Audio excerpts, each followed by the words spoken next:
For centuries, Zen monks and masters watched how the human mind creates its own suffering, and they discovered some remarkable truths about finding peace.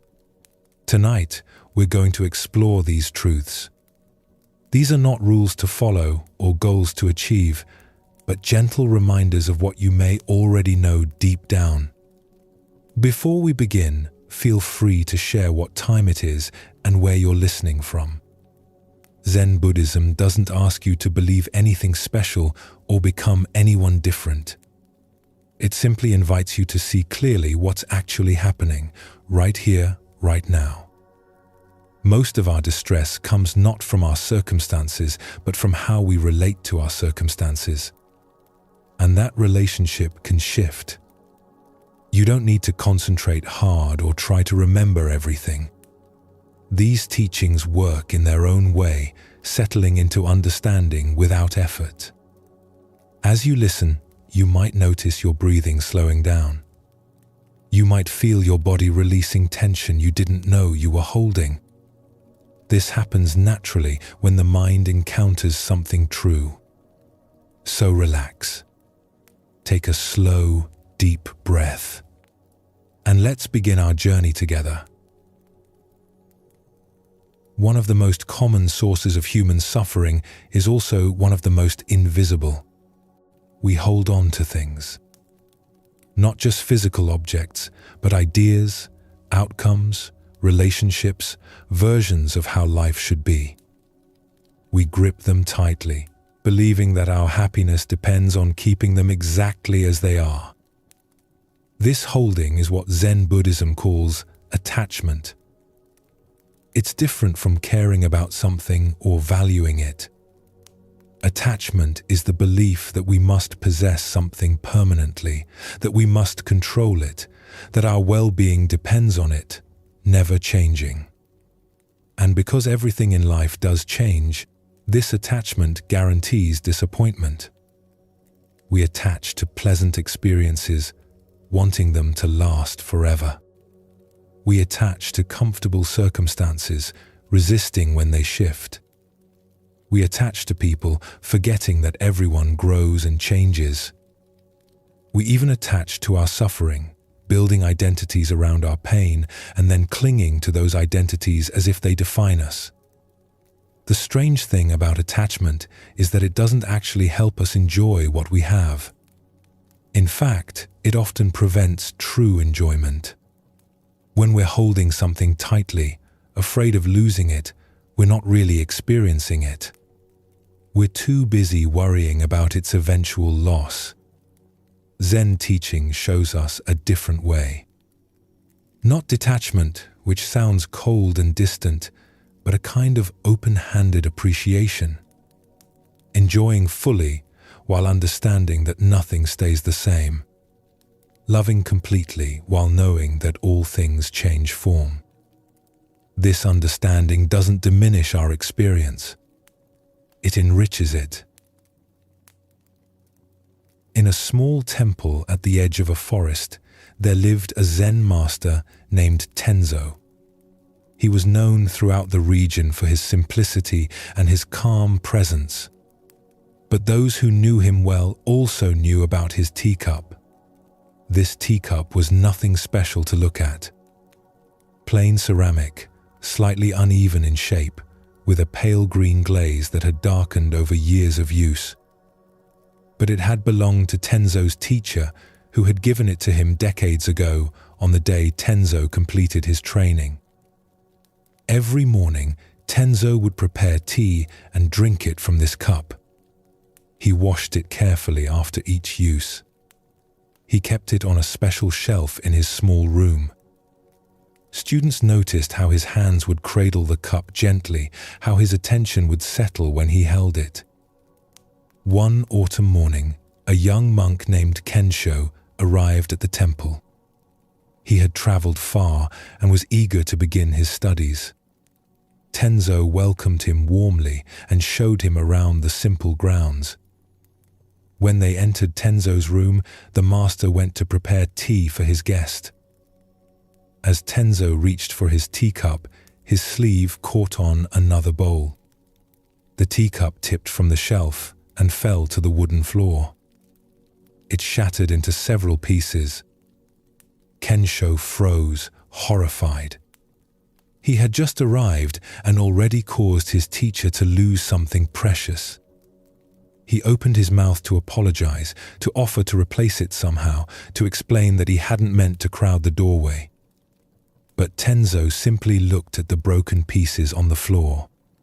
His face was calm, perhaps even peaceful. He bent down and picked up the largest fragment, turning it slowly in his hand.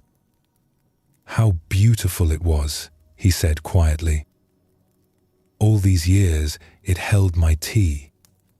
Every morning, the warmth of the liquid, the taste of the leaves. It served its purpose perfectly." He gathered the other pieces and placed them in his palm. "My teacher gave me this cup 30 years ago. I've drunk from it every morning since. And now it has completed its journey as a cup. It was whole for exactly as long as it needed to be." Kensho didn't know what to say. "Master, I'm so sorry." "It was precious to you." "It was precious," Tenzo agreed. "And now it's something else. These pieces are also precious. They remind me that my teacher is gone, the cup is gone, and someday I will be gone too. Everything passes. This is how things are." He picked up another bowl from the shelf, an ordinary one that students used. "Tomorrow I'll drink my tea from this bowl instead. It will do the same job. And I'll remember my teacher when I drink, just as I always have. The memory lives in me, not in the ceramic." Tenzo prepared tea using the simple bowl and offered it to Kensho. They sat together in silence. The broken pieces lay nearby, and Kensho kept glancing at them, still feeling the weight of what had happened. "You're wondering if I'm sad," Tenzo said after a while. "Yes, Master. I feel the sadness of knowing the cup is gone. That feeling is natural and honest. But I'm not suffering over it. The suffering would come if I insisted it shouldn't have broken, if I demanded that it still be whole, if I spent my energy wishing reality were different than it is." He took a sip of tea from the ordinary bowl. "The cup breaking is just what happened. My teacher dying was just what happened. One day, my own death will be just what happens. When we stop fighting with what happens, something in us becomes very quiet." Later that day, Tenzo placed the broken pieces in his garden among the stones and moss. Over time, they settled into the earth, becoming part of the landscape. Students who came years later never knew about the teacup, but they all noticed something about Tenzo. He held things lightly. He appreciated beauty without clinging to it. He loved without demanding permanence. When students would ask him about non-attachment, he would sometimes bring them to the garden and show them where the broken cup had been, now nearly invisible among the natural elements. "I loved that cup," he would say. And loving it didn't require keeping it forever. The love was real. The loss was real. Both are part of how things are. Neither one needs to create suffering. This story touches something important about the nature of attachment. Tenzo's sadness about the cup breaking was genuine. He had cared for this object, valued it, connected it with memories of his teacher. The feeling of loss was natural and appropriate. But notice what he didn't do. He didn't turn that natural sadness into suffering by insisting reality should be different.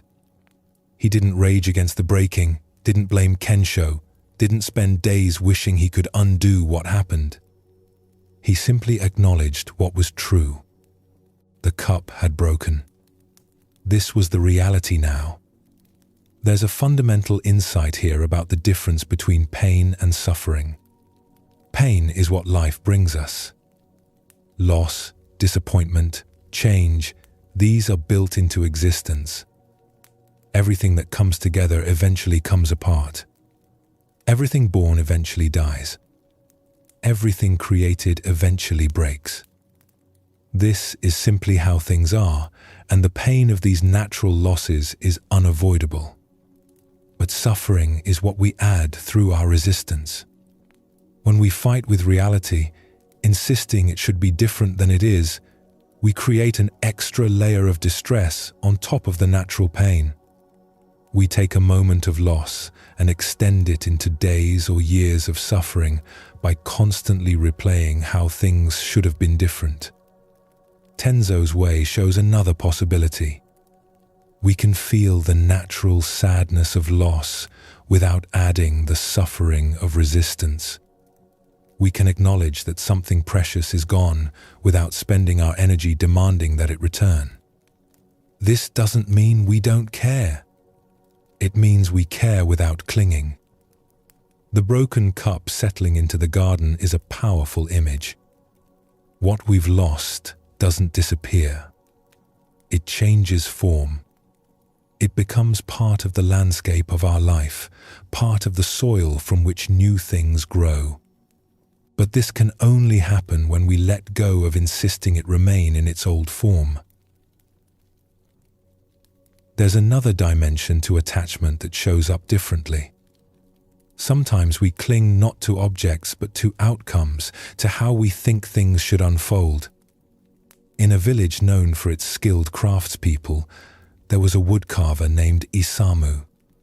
He had learned his trade from his father and had spent 30 years perfecting his skill. He could carve intricate scenes into panels of cedar and cypress. His work decorated temples and wealthy homes throughout the province. Isamu took great pride in his precision. Every cut had to be exact. Every detail had to match his vision perfectly. He would spend months on a single panel, adjusting and refining until it met his exacting standards. His reputation was built on this perfectionism, and he protected it fiercely. One spring, a merchant commissioned Isamu to create a large panel depicting a mountain landscape for a new temple. The merchant described exactly what he wanted: a specific mountain, certain trees in the foreground, a particular waterfall. Isamu accepted the commission and began planning the piece. For weeks, he studied the mountain, sketching it from different angles. He selected the finest piece of cedar he could find, completely free of knots or irregularities. He sharpened his tools until they could split a hair. He prepared his workshop, eliminating any distractions. Finally, he began carving. The work went well. The mountain took shape under his hands, the trees emerged from the wood, the waterfall seemed to flow down the panel. Isamu worked with complete focus, often forgetting to eat or sleep. This was to be his masterpiece, the work that would secure his legacy. After 2 months of intensive carving, the panel was nearly complete. Isamu stepped back to examine it in the morning light. It was perfect. Every line was exactly where it should be. Every detail matched his vision. He felt a deep satisfaction, already imagining the merchant's reaction, the praise from other craftspeople, the enhanced reputation this would bring. That afternoon, as Isamu was preparing to do the final finishing work, his young nephew came to visit. The boy was perhaps 7 years old, excited to see his uncle's workshop. Isamu was usually careful about keeping children away from his workspace, but he was in such a good mood about the nearly finished panel that he let the boy enter. "Can I help?" the nephew asked, eyes wide at all the tools and wood shavings. "Just watch," Isamu said, smiling. "This is very delicate work." He turned back to the panel, selecting the finishing tool. Behind him, his nephew picked up a carving gouge from the workbench, mimicking his uncle's movements. The boy stepped closer to see better, and his hand, still holding the tool, swung toward the panel. The gouge bit into the wood, cutting a deep, jagged line across the waterfall, completely destroying that section of the carving. Isamu spun around at the sound. For a moment, he couldn't process what he was seeing. 2 months of work. His masterpiece. Ruined by a child's careless movement. The rage that rose in him was immediate and overwhelming. His face flushed. His hands clenched. He opened his mouth to shout at the boy, to release all the fury and devastation he felt. But then he saw his nephew's face. The child's eyes were filling with tears. His small body was frozen in terror. The boy looked at the ruined panel, then at his uncle, then back at the panel. "I'm sorry," the child whispered. "I'm sorry, I'm sorry, I'm sorry." Something in Isamu broke in that moment, but it wasn't anger. It was something else. He looked at this terrified child, then at the panel, then back at the child. And suddenly, the situation looked completely different. It was a piece of wood. He had carved it skillfully, yes, but it was still just wood. It could be carved again. His nephew was a living child, already learning that mistakes bring harsh punishment, already developing the fear and shame that would follow him through life if Isamu responded with rage right now. Which was more important? The perfect panel or this child's trust? His reputation or his nephew's well-being? The outcome he had demanded or the actual moment in front of him? Isamu took a long breath. Then another. He put down his tool and knelt so he was at eye level with his nephew. "It's all right," he said quietly. The boy stared at him, disbelieving. "It's just wood," Isamu continued. "You didn't mean to damage it. And I should have been more careful about where I left sharp tools when a child was in the room." "But all your work," the nephew said, tears spilling over. "I can carve it again. I've learned the mountain now. The second version will probably be better anyway." Isamu surprised himself by realizing this was true. He had learned so much in creating the first panel that a second attempt would benefit from that experience. He stood and examined the damage. The gouge mark was deep and ugly, cutting right through what had been the most beautiful section of the carving. There was no fixing it. The panel was ruined. "You know what?" Isamu said. "I've been carving for 30 years and every single panel has been exactly what I planned. Perfect. Controlled. Maybe that's made my work a little stiff, a little lifeless. Let me try something different." Over the next few days, instead of starting over, Isamu worked with the damaged panel. He incorporated the gouge mark into the design, turning it into a lightning strike hitting the waterfall. He carved the wood around it to show the energy of the strike, the disruption it caused in the water's flow. The perfect, controlled landscape became something more dynamic, more alive. When the merchant came to see the finished work, he stood before it in silence for a long time. "This is not what I asked for," he finally said. Isamu's heart sank. Of course. The man had paid for a specific design, and Isamu had failed to deliver it. "But it's far better," the merchant continued. "There's something in this piece that wasn't in your other work. Life. movement, the unexpected. "I'll pay you double." Isamu declined the extra payment, but he kept thinking about what the merchant had said. Something about that accident, that moment when his perfect plan was destroyed, had forced him to create differently.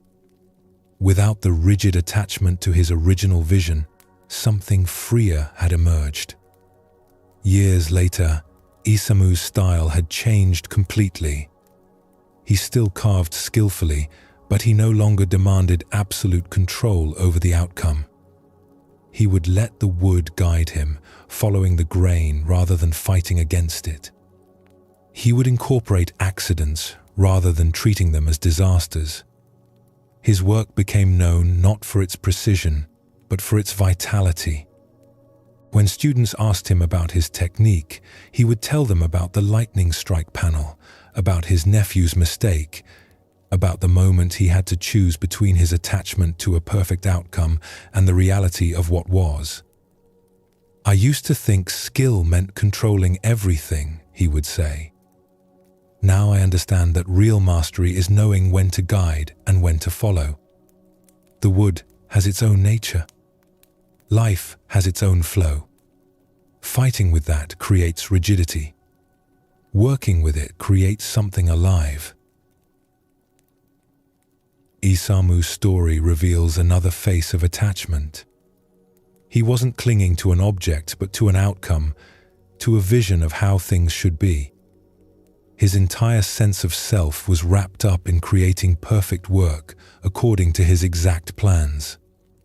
When reality disrupted those plans, he had a choice: fight with what happened or work with it.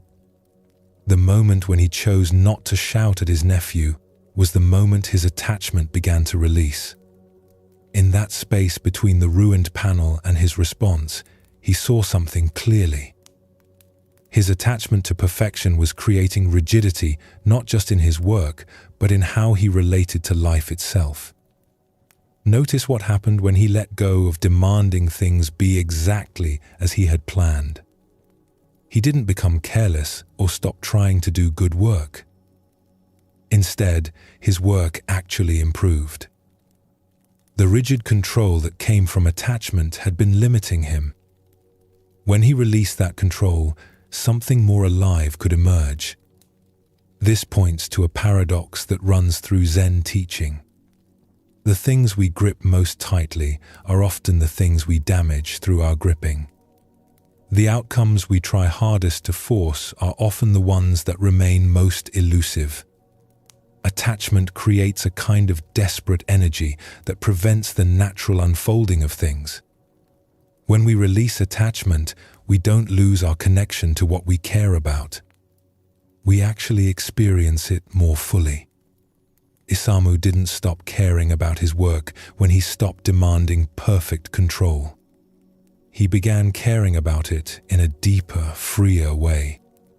His work became an expression of engagement with reality rather than an attempt to force reality into a predetermined shape. Both Tenzo and Isamu show us that letting go of attachment isn't about becoming cold or indifferent. It's about loving things, working with things, valuing things without needing them to be permanent or controllable. This open-handed way of living doesn't diminish our experience. It enhances it, removing the layer of fear and desperation that attachment always carries with it. As you settle into rest tonight, you might notice what you've been holding too tightly. Perhaps an idea about how things should be. Perhaps a demand that something not change. Perhaps an insistence that reality be different than it is. Not to judge these attachments, but simply to see them. And in seeing them, perhaps feel what it might be like to hold things just a little more gently. We spend much of our lives trying to manage outcomes. We plan carefully, work hard, arrange circumstances, and attempt to steer events in directions we think they should go. This effort feels necessary, even virtuous. After all, Aren't we supposed to take responsibility for our lives? But there's a difference between responding skillfully to what life brings and trying to control what life brings in the first place. One works with reality. The other fights against it. And that fight, no matter how determined or well-intentioned, is often the source of our deepest frustration. The truth is that most of what happens in life is beyond our control. We don't control the weather, the economy, other people's choices, our own thoughts and feelings, aging, illness, or countless other forces that shape our days. We can influence some things within a narrow range, but control? That's mostly an illusion we maintain through constant effort.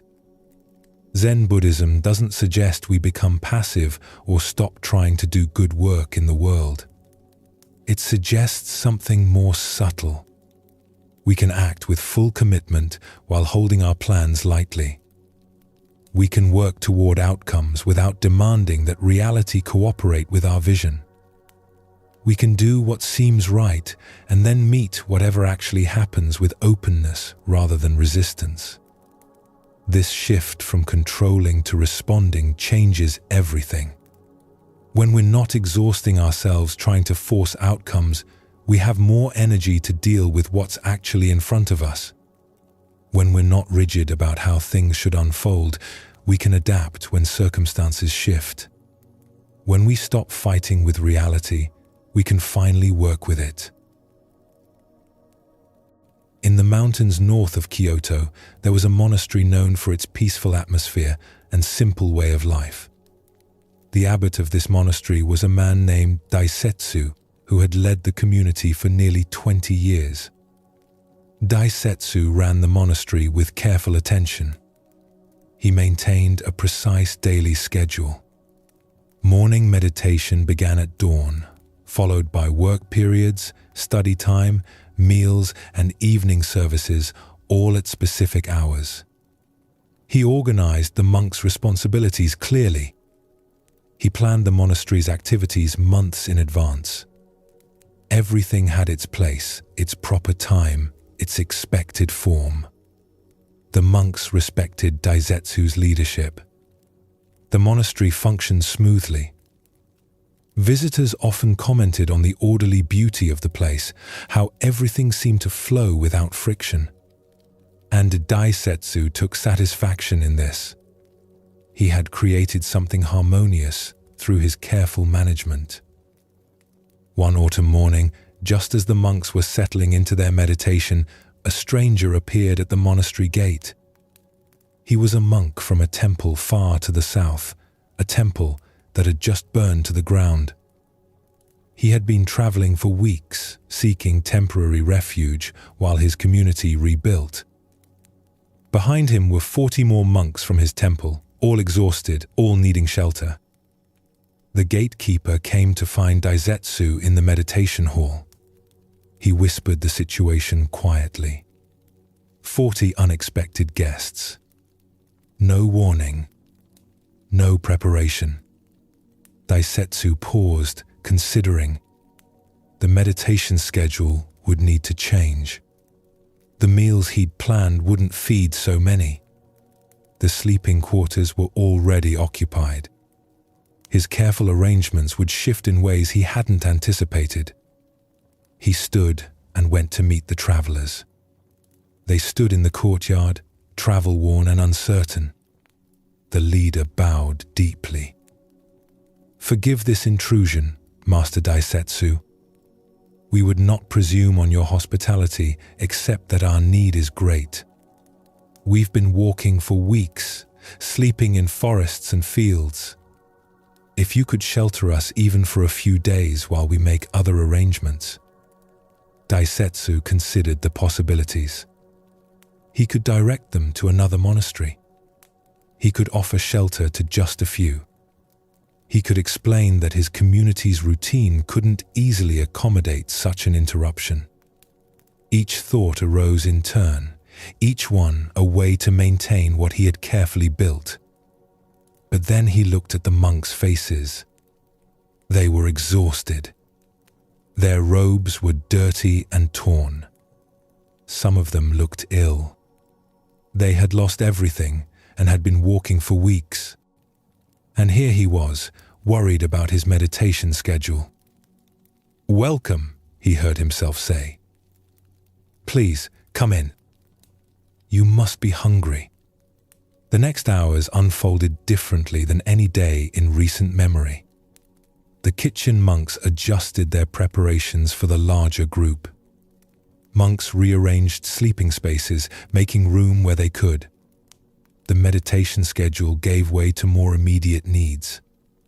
Everything Daisetsu had carefully structured shifted into something more fluid. He moved through the monastery, attending to the various needs that arose.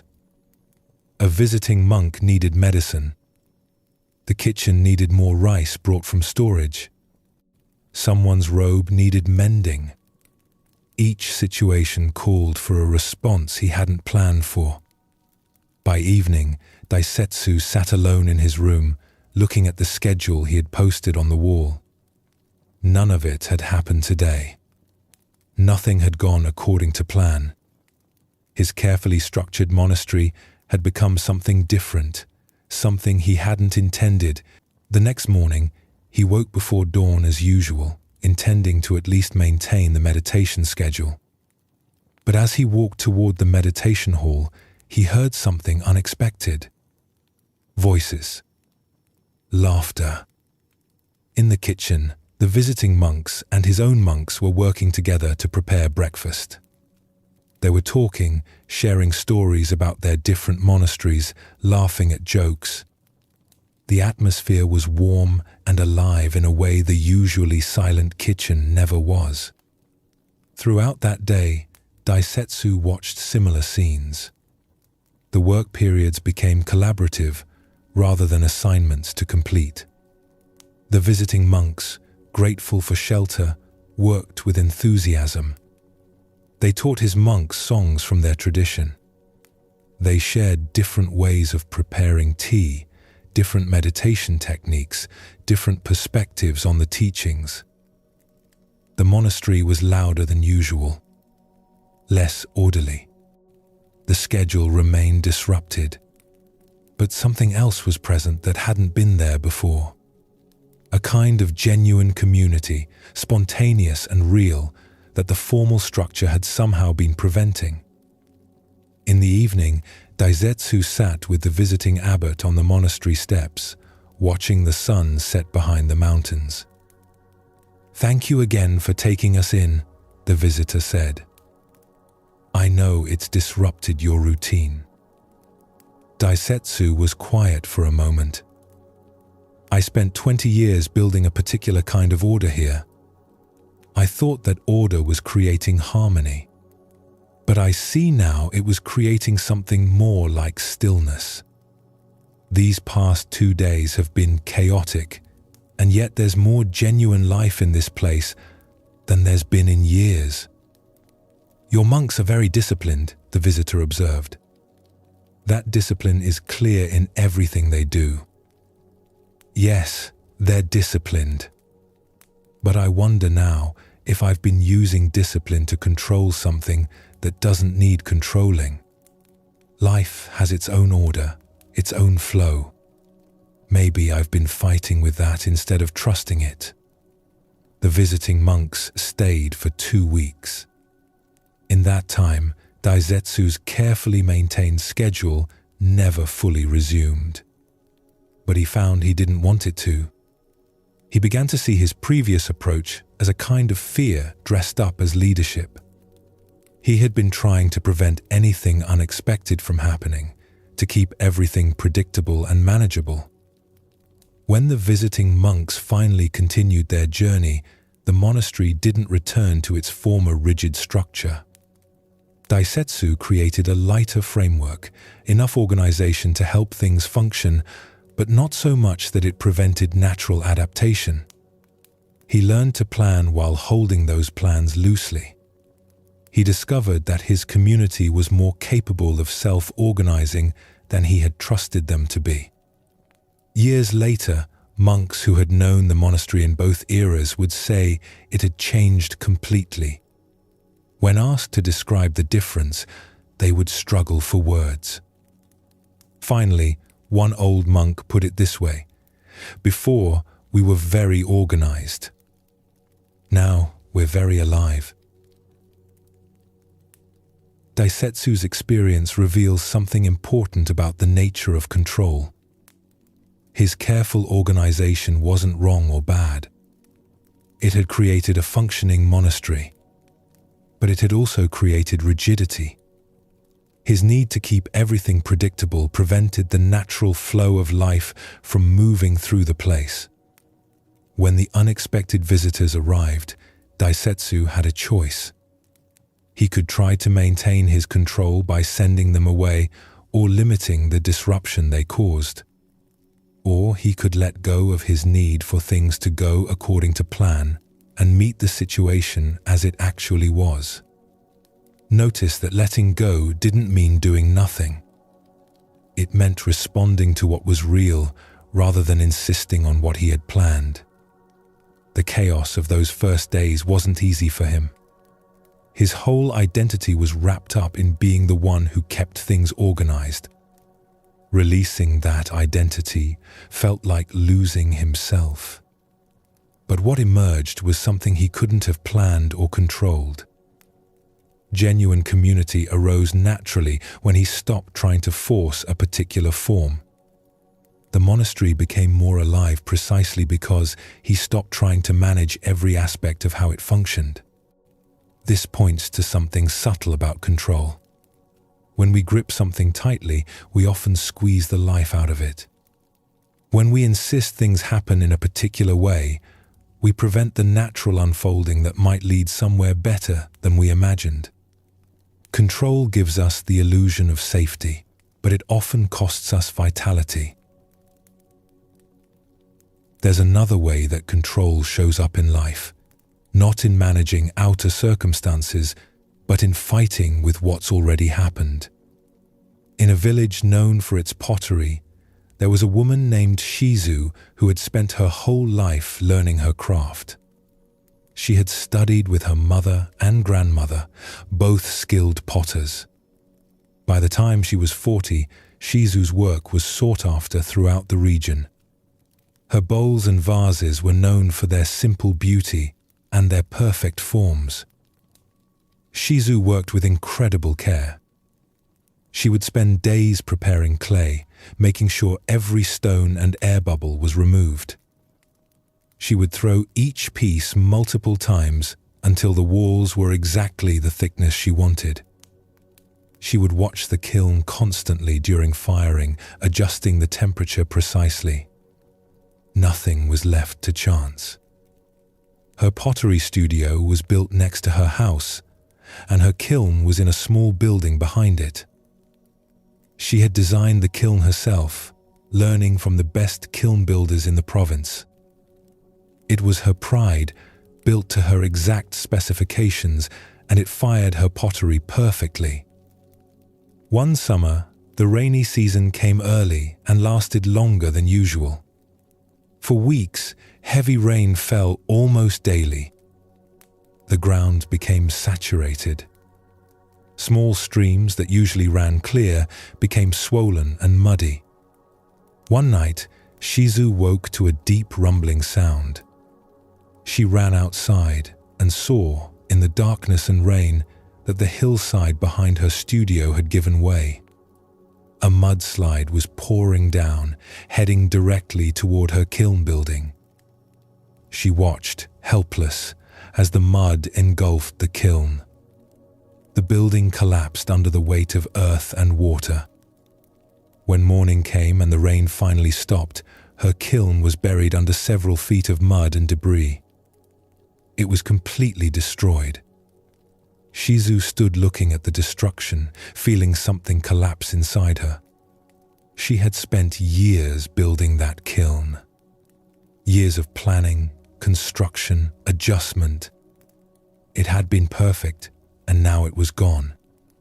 And with it, her ability to fire her pottery. Without the kiln, she couldn't work. Her livelihood was buried under that mud. For days, she tried to figure out how to salvage something. She dug through the mud, hoping to find pieces of the kiln that could be saved. But the structure was completely destroyed. Even if she removed all the mud, the kiln would need to be rebuilt entirely. At first, her mind refused to accept this. She would wake each morning thinking about how to prevent what had already happened. If only she had built the kiln in a different location. If only she had noticed the hillside was unstable. If only the rain hadn't come so early. Her thoughts circled endlessly around these if-onlys, as if thinking about them enough might change what was real. A monk who sometimes visited the village saw Shizu sitting by the destroyed kiln one afternoon. He sat down near her without speaking. They sat together for a long time. "It shouldn't have happened," Shizu finally said. "I was so careful. I planned everything. The kiln was perfect." "Yes," the monk said. "It shouldn't have happened according to your plans. But it did happen according to rain and mud and gravity. I can't accept this. Everything I built is gone." "Not accepting it doesn't change it," the monk said gently. "The kiln is destroyed whether you accept it or not. The question is whether you'll spend your energy fighting with what's already happened, or whether you'll use that energy to respond to what is." Shizu felt anger rise. "So I'm just supposed to be happy about this?" "Not happy, but perhaps not at war with reality. Right now, you're exhausting yourself trying to mentally undo what cannot be undone. That energy could be building something new." Over the following weeks, Shizu noticed what the monk had pointed to. She would catch herself spending hours replaying the disaster, wishing it hadn't happened, imagining how things would be if it hadn't. None of this changed anything. The kiln remained destroyed. But her fighting with that reality was destroying something else, her ability to respond. One morning, she woke with a different thought. The kiln was gone. That was simply true. What now? She went to visit another potter in a neighboring village. This woman had a kiln and agreed to let Shizu use it for a small fee. It meant traveling an hour each way to fire her work, which was inconvenient. The other potter's kiln fired differently than Shizu's had, which meant adjusting her techniques. But as she worked with these new constraints, something unexpected happened. The different firing temperatures created effects in the glazes that she had never achieved before. Some pieces she thought were ruined came out of the kiln with surprising beauty. The inconvenience of traveling forced her to work more efficiently, and she found she was making better decisions about which pieces were worth firing. After several months, Shizu had saved enough to begin rebuilding. But she found herself hesitating.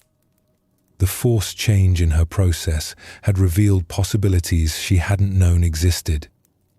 Did she want to rebuild the exact same kiln, or try something different? She decided to build a smaller kiln closer to the village, where other potters could also use it. She incorporated design elements from her old kiln and from the one she'd been borrowing. The new kiln was different, and in some ways, better than what she'd lost.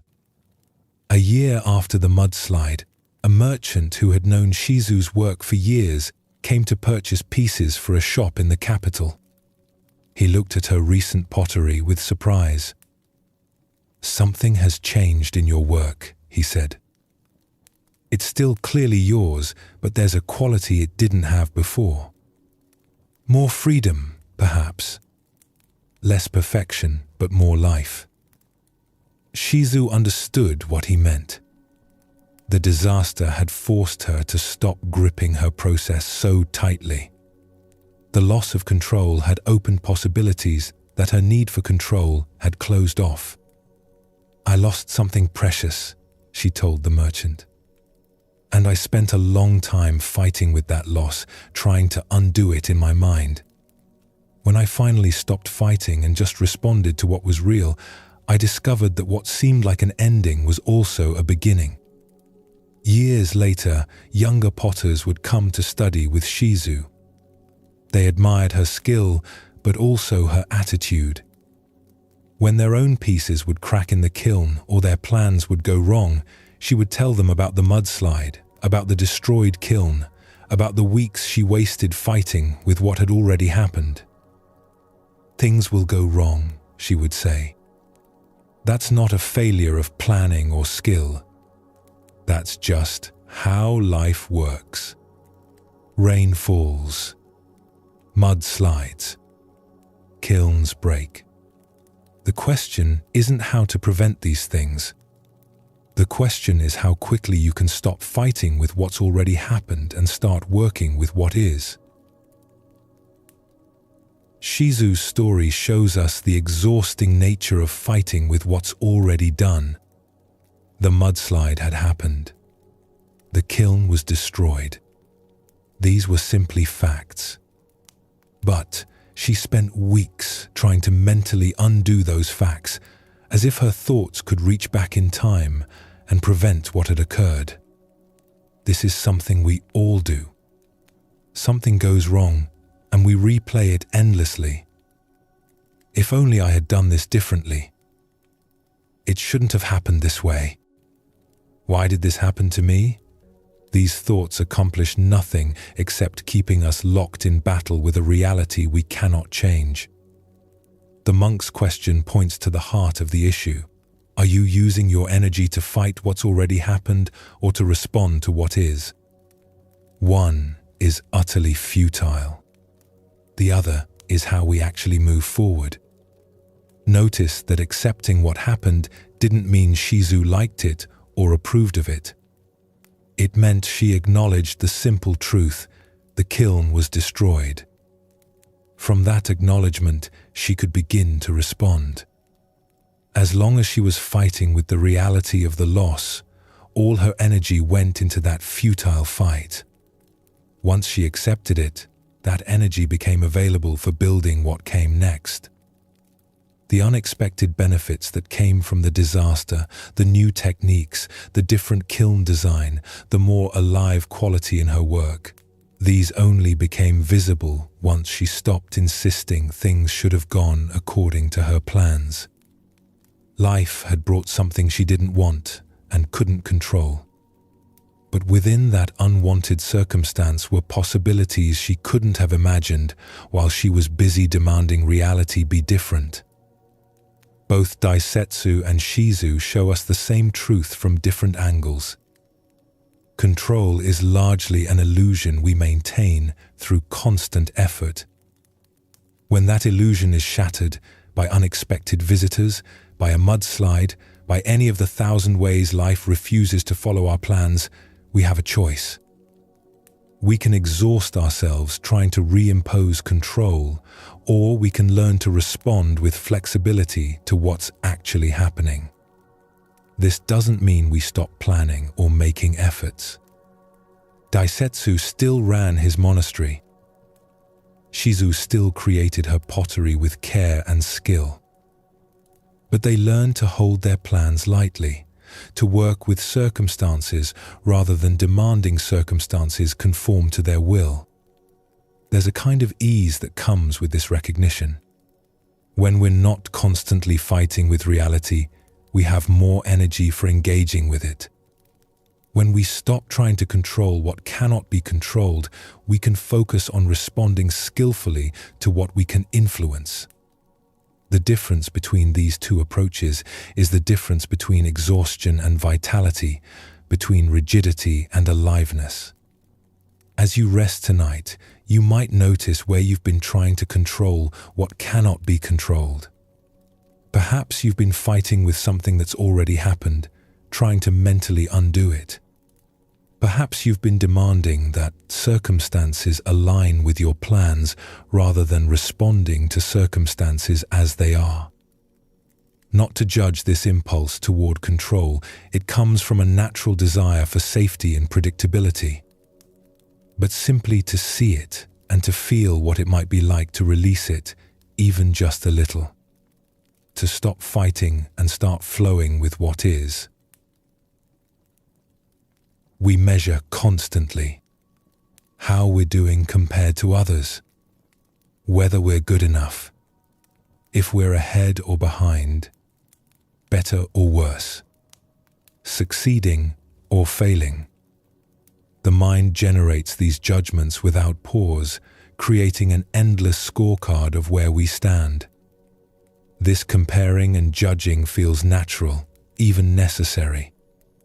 How else would we know if we're on the right track? How else would we improve? But Zen Buddhism suggests that this constant measuring is one of the main sources of our unease. When we're always evaluating, we're never simply present. When we're always comparing, we're never at peace with what is. The judgments work in both directions. Sometimes we measure ourselves against others and come up short. We see someone more talented, more successful, more at ease, and we feel lacking.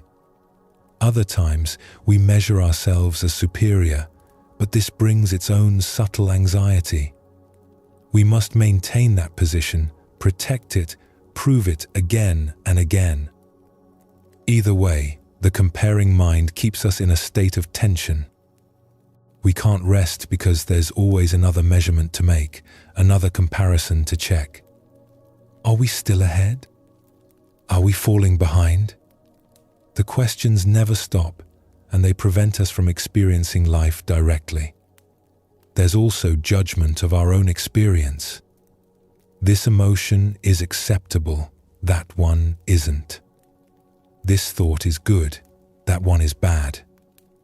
We divide our inner life into categories of right and wrong, wanted and unwanted.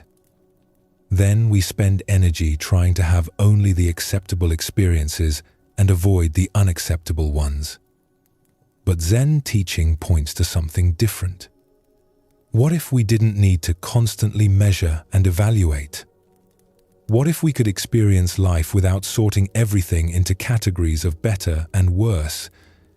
This doesn't mean we lose discernment or stop making practical choices. It means we stop exhausting ourselves with constant judgment. In a monastery known for teaching calligraphy, there were 2 young monks who arrived in the same season to begin their training. Their names were Goro and Ren, and from the first day, it was clear they had very different abilities. Goro had a natural gift for brushwork. When he picked up the brush, his hand seemed to know instinctively how to move. His characters had grace and balance from the beginning.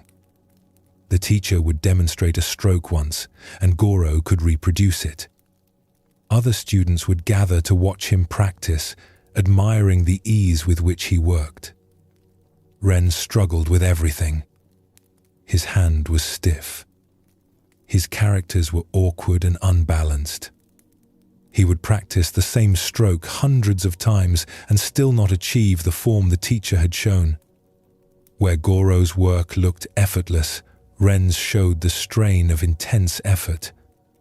The teacher, an old monk named Kosho, treated both students with the same attention. He would correct Goro's work when needed and encourage Ren through his difficulties. But the other students began to whisper. Why did the teacher spend so much time with Ren when he clearly had no talent? Why waste instruction on someone who would never become skilled? Goro himself wondered about this. He would finish his practice quickly, his work looking polished and refined. Then he would watch Ren labor over the same exercises for hours, producing characters that still looked clumsy despite all that effort. It seemed obvious that Goro was the better student, the one who deserved more of the teacher's attention. One day, after morning practice, Kosho asked both students to stay behind. He placed 2 scrolls on the table, one from each of them. "Tell me," Kosho said to Goro, "what do you see when you look at your work?" Goro looked at his scroll. The characters were beautiful, well-formed, balanced. "I see good calligraphy," he said simply. "And what did you learn in creating it?" Goro paused. He hadn't really thought about it. The work had come easily, almost automatically. "I learned the correct form of the characters," he said finally. Kosho nodded and turned to Ren. "And you? What do you see in your work?" Ren looked at his scroll with visible disappointment. "I see clumsy characters. I see where my hand moved too quickly here, where I pressed too hard there, where I lost focus and the stroke went crooked." "And what did you learn?" "I learned that when I breathe steadily, my hand is less stiff. I learned that if I watch the ink flow onto the paper, I can feel when I'm forcing the stroke. I learned that my impatience makes the brush wobble, and when I accept that the character takes as long as it takes, the line becomes smoother." Kosho was quiet for a moment, looking at both scrolls. Goro's calligraphy is more beautiful. Anyone can see that. But Ren is learning calligraphy. Goro is simply doing what comes naturally. Goro felt something shift uncomfortably inside him.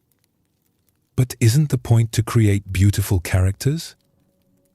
The point is to understand the way through the brush. Beautiful characters are one result, but not the only one. Ren is developing awareness through struggle.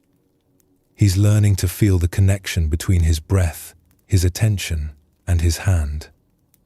You create beauty without effort, which is a gift.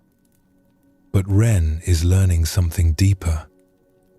Over the following months, Goro began to watch Ren's practice differently. He noticed how focused Ren became, how completely present to each stroke. When Ren made a mistake, he would pause and examine it carefully, trying to understand exactly what had happened.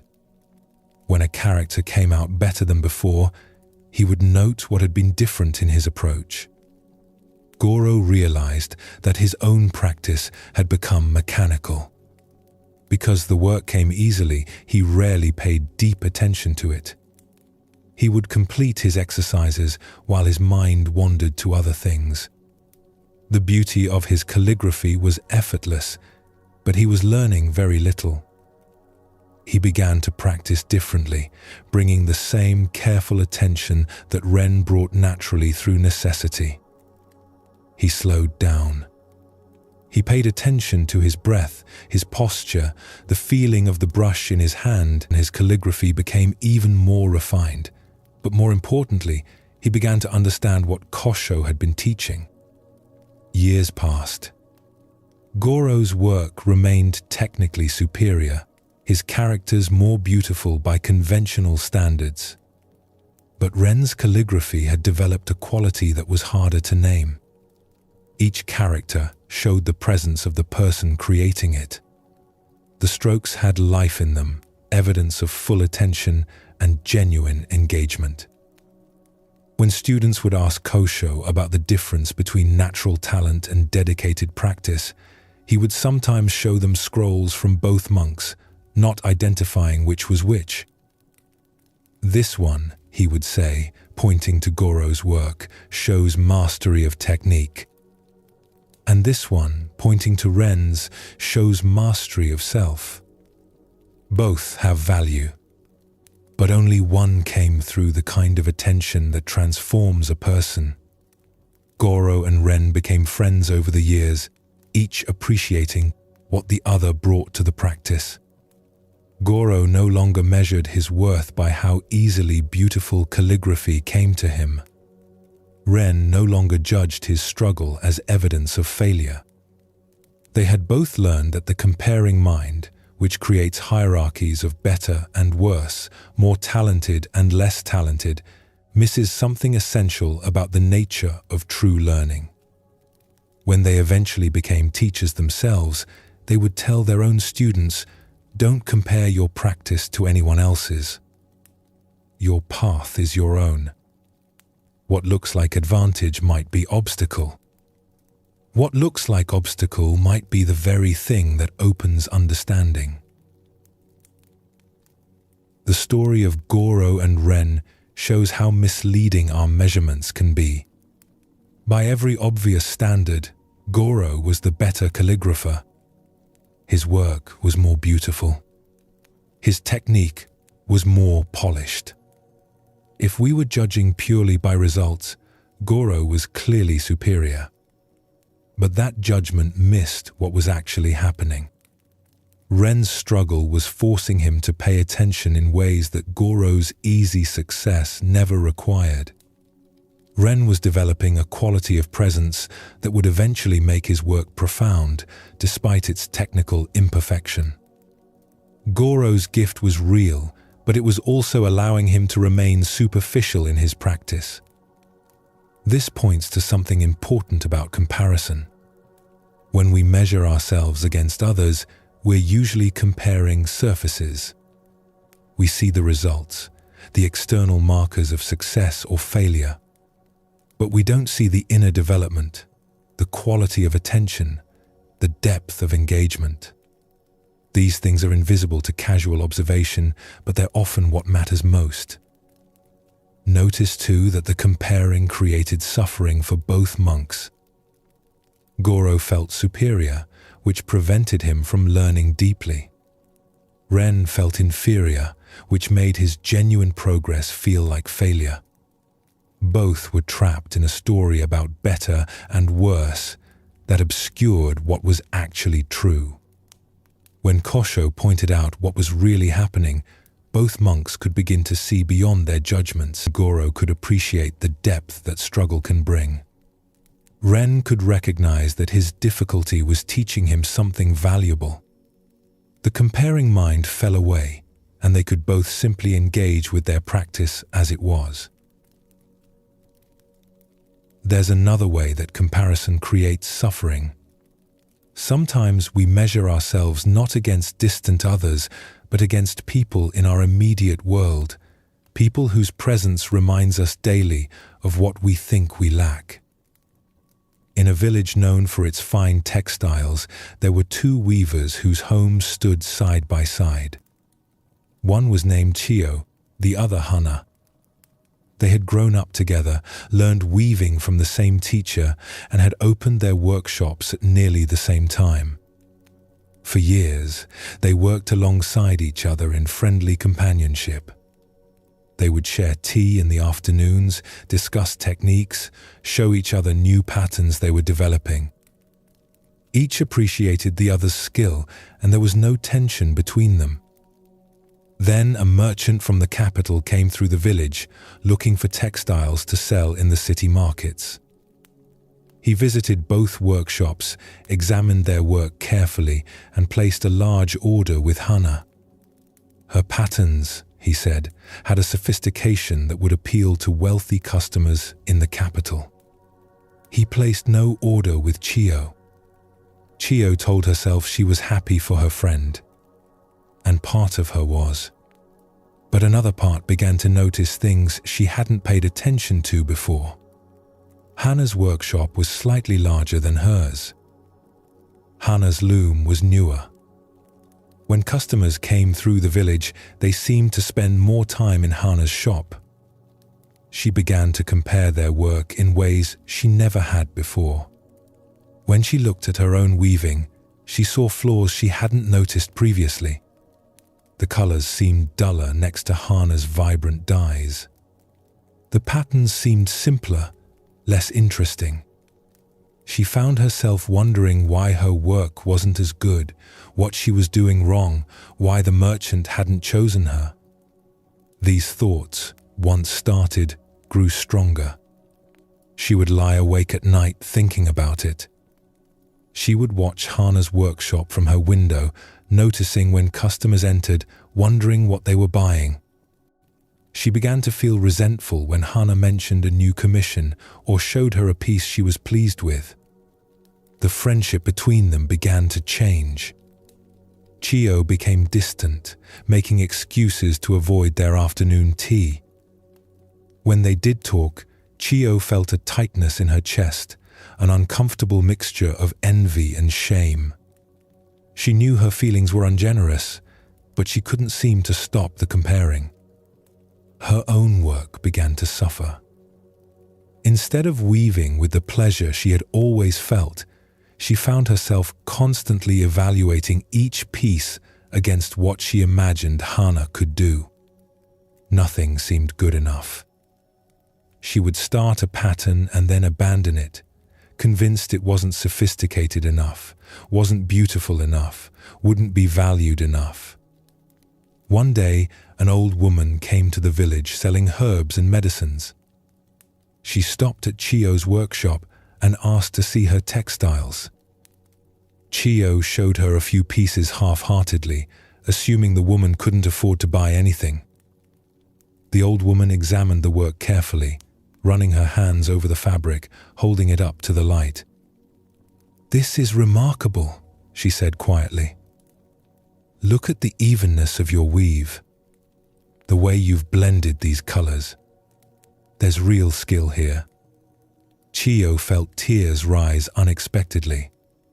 When had anyone last said something appreciative about her work? But even as the woman praised her, Chiyo's mind was already comparing.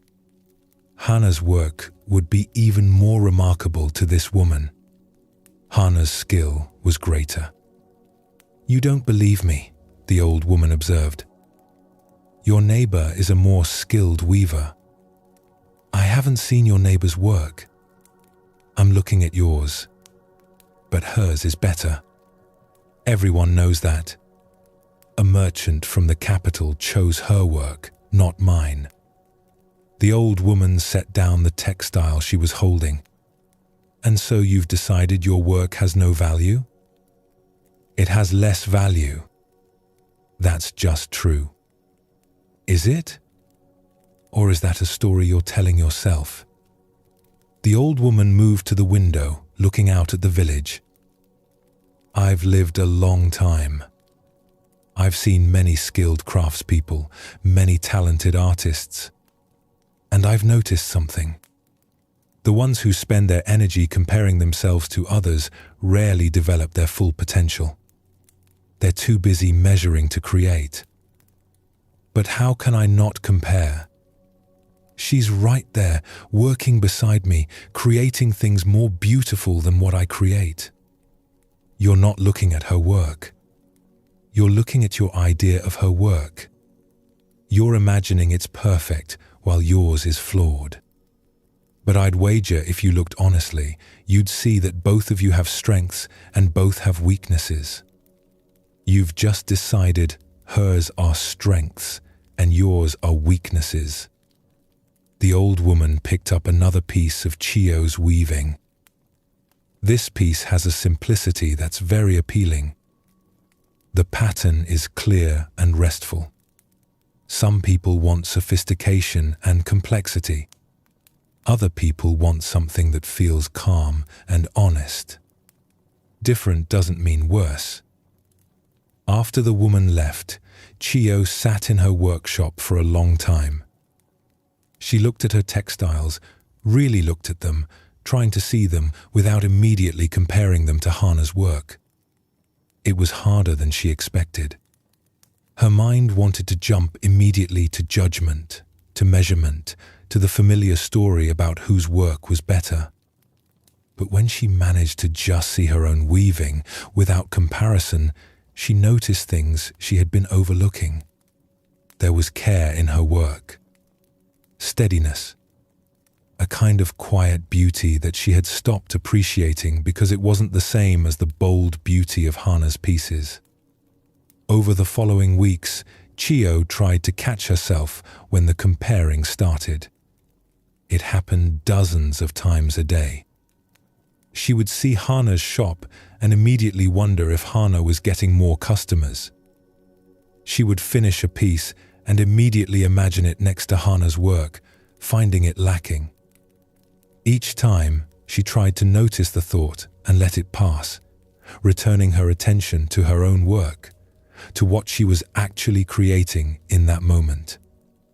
It was difficult. The habit of comparing was deeply ingrained. But gradually, something shifted. She began to take pleasure in weaving again, not because she had decided her work was better than Hana's, but because she had stopped asking that question. Her textiles were what they were. Hana's were what they were. Both could be true without one diminishing the other. One afternoon, Chiyo saw Hana working in her garden and felt an impulse she had been avoiding for months. She walked over and asked if Hana would like to share tea the way they used to. Hana's face brightened immediately. "I'd love that. I've missed our talks." They sat together, and Chiyo found that the tightness she'd been feeling around Hana had eased. She could hear about Hana's recent commissions without the sharp edge of envy. She could show Hana her own work without the painful comparing. They were just two weavers again, sharing their craft, each on their own path. Years later, both women would be known throughout the region for their textiles. Hana's work became prized for its complexity and innovation. Chiyo's became valued for its clarity and restraint. Different merchants sought them out for different reasons. Both had full workshops and satisfied customers. When younger weavers would ask Chiyo for advice, she would often tell them, "Learn from others, certainly. Appreciate skill wherever you find it. But don't measure your work against anyone else's. The comparing mind will steal your joy and limit your growth. Make what is yours to make, and let that be enough." Chiyo's experience shows how poisonous comparison can become when we let it take hold. What started as a simple observation that the merchant chose Hana's work over hers grew into a consuming preoccupation. Every interaction with Hana became filtered through the lens of who was better, who had more success, whose work was more valued. The comparing didn't help Chiyo improve. It didn't motivate her to develop her skills. Instead, it paralyzed her creativity and damaged a genuine friendship.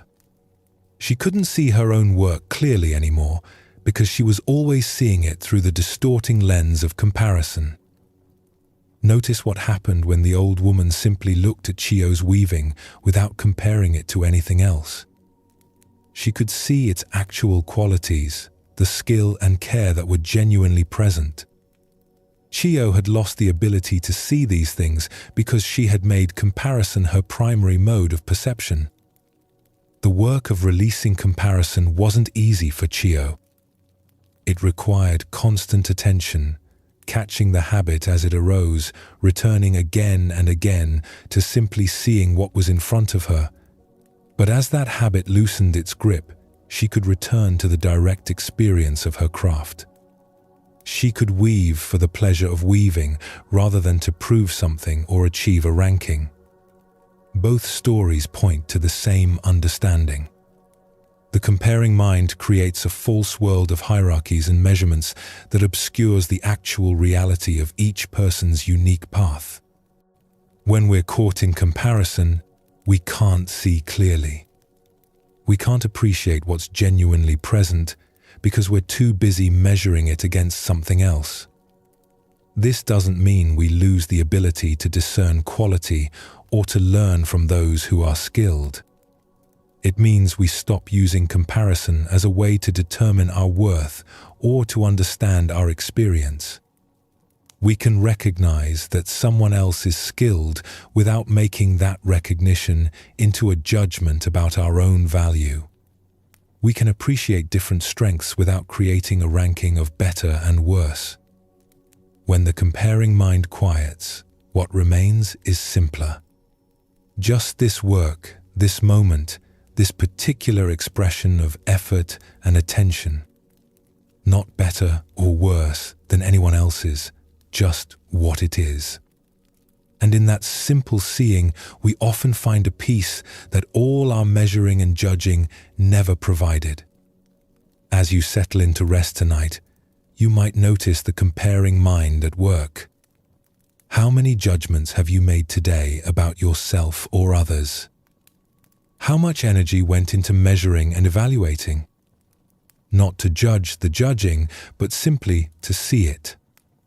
And to feel what it might be like to let some of those measurements go, to rest in the simple truth of what you are without needing to rank it or compare it to anything else. There's a particular kind of suffering that we create entirely ourselves, and we often don't realize we're doing it. Someone hurts us, treats us unfairly, disappoints us deeply. That initial pain is real and natural. But then something else happens. We begin carrying that hurt with us, replaying it, nurturing it, keeping it alive long after the original event has passed.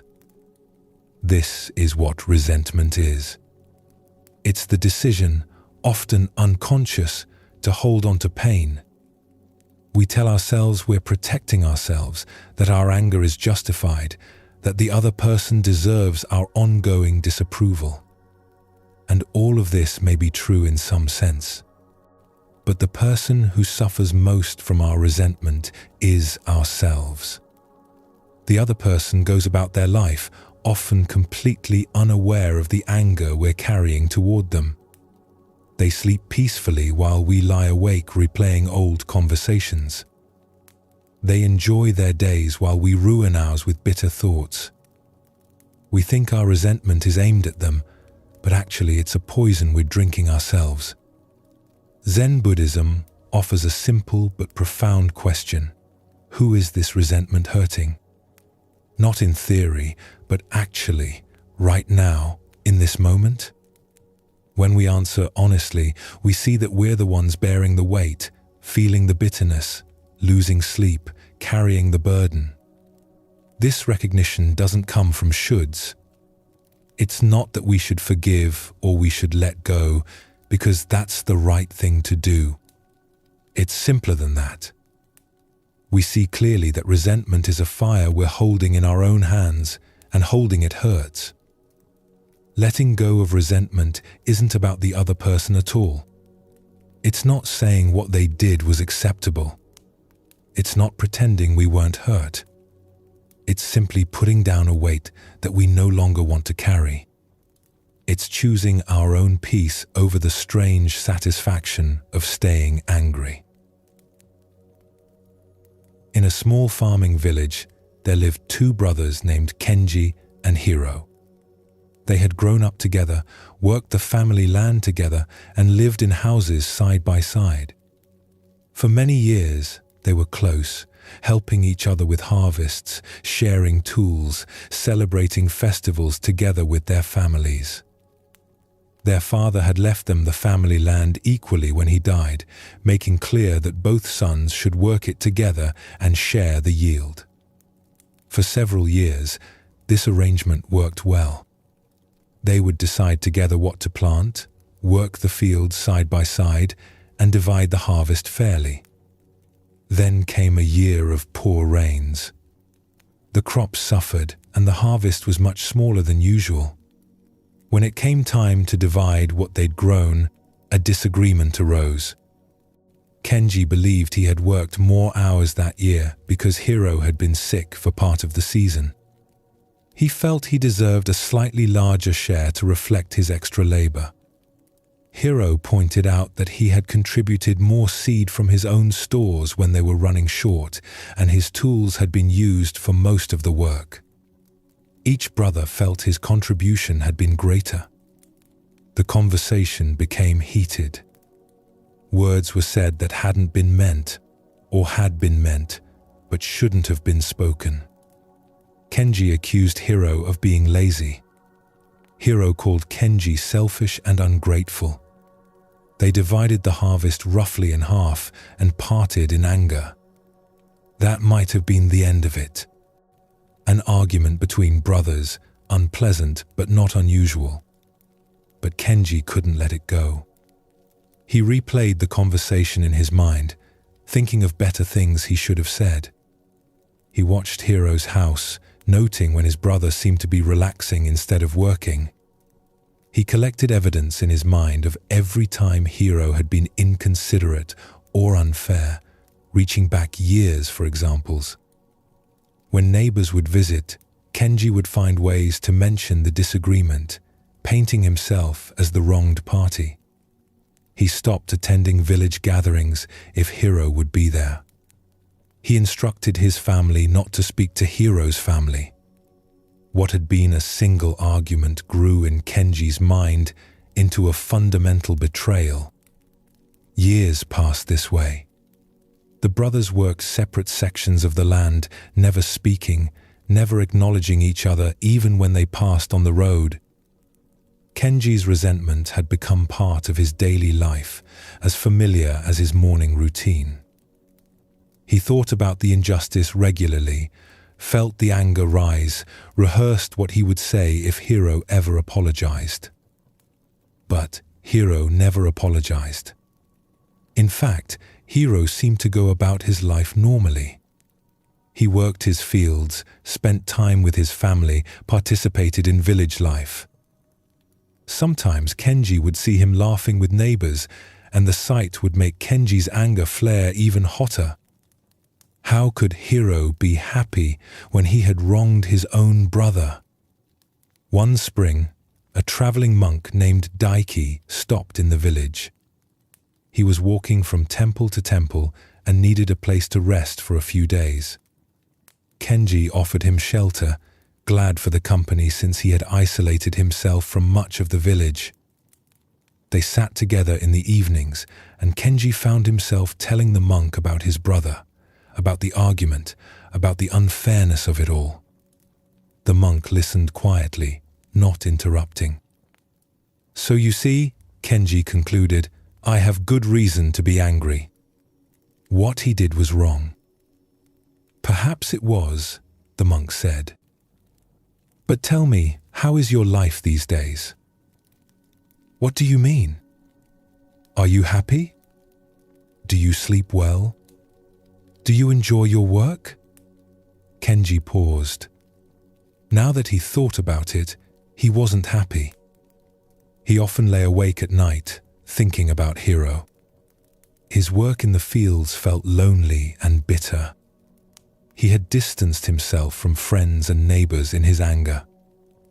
Even time with his own family was colored by his resentment. "Not particularly," he admitted. "And your brother? How does he seem?" "He seems fine," Kenji said with some bitterness. "That's what makes it worse. He wronged me and he's fine." The monk was quiet for a moment. "So he wronged you once, several years ago.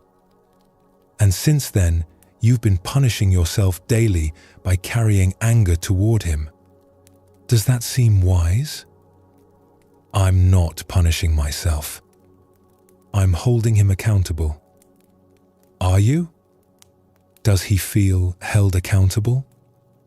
Or does he simply go about his life while you sit here, alone, angry, unable to sleep, separated from your community?"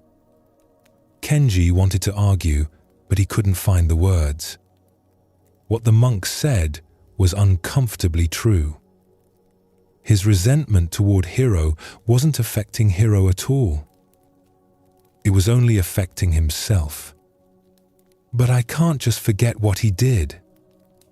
"I'm not suggesting you forget. I'm asking whether you want to continue carrying this weight. Not because Hiro deserves your forgiveness, but because you deserve peace." Over the next few days, Kenji thought about this. He began to notice how often his mind turned to thoughts of Hiro, to the old argument, to his list of grievances. He saw how much energy he was spending on this resentment. Energy that could have gone into enjoying his work, his family, his life. He realized something uncomfortable. The argument with Hiro had lasted perhaps an hour, but he had been having that argument in his mind every day for years. Hiro had hurt him once. Kenji had been hurting himself thousands of times since, replaying it endlessly. One morning, Kenji woke and made a decision. He didn't want to carry this anymore. Not because Hiro deserved forgiveness, but because he himself deserved freedom from this constant anger. He walked to Hiro's house. His brother saw him coming and stood in the doorway, uncertain. "I came to say I'm done with this," Kenji said. "The argument we had, the anger between us, I'm done carrying it." Hiro was quiet for a moment. "I've wanted to speak to you many times over the years. I was wrong in some of what I said that day. I was angry and spoke harshly." "I was wrong too," Kenji admitted.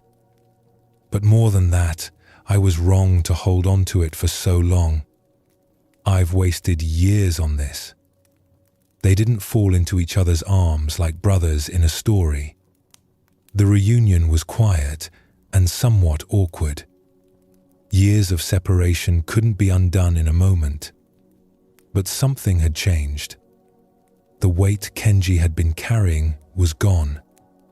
In the weeks that followed, Kenji noticed the difference. He slept better. His work felt lighter. He rejoined village gatherings. He smiled more easily.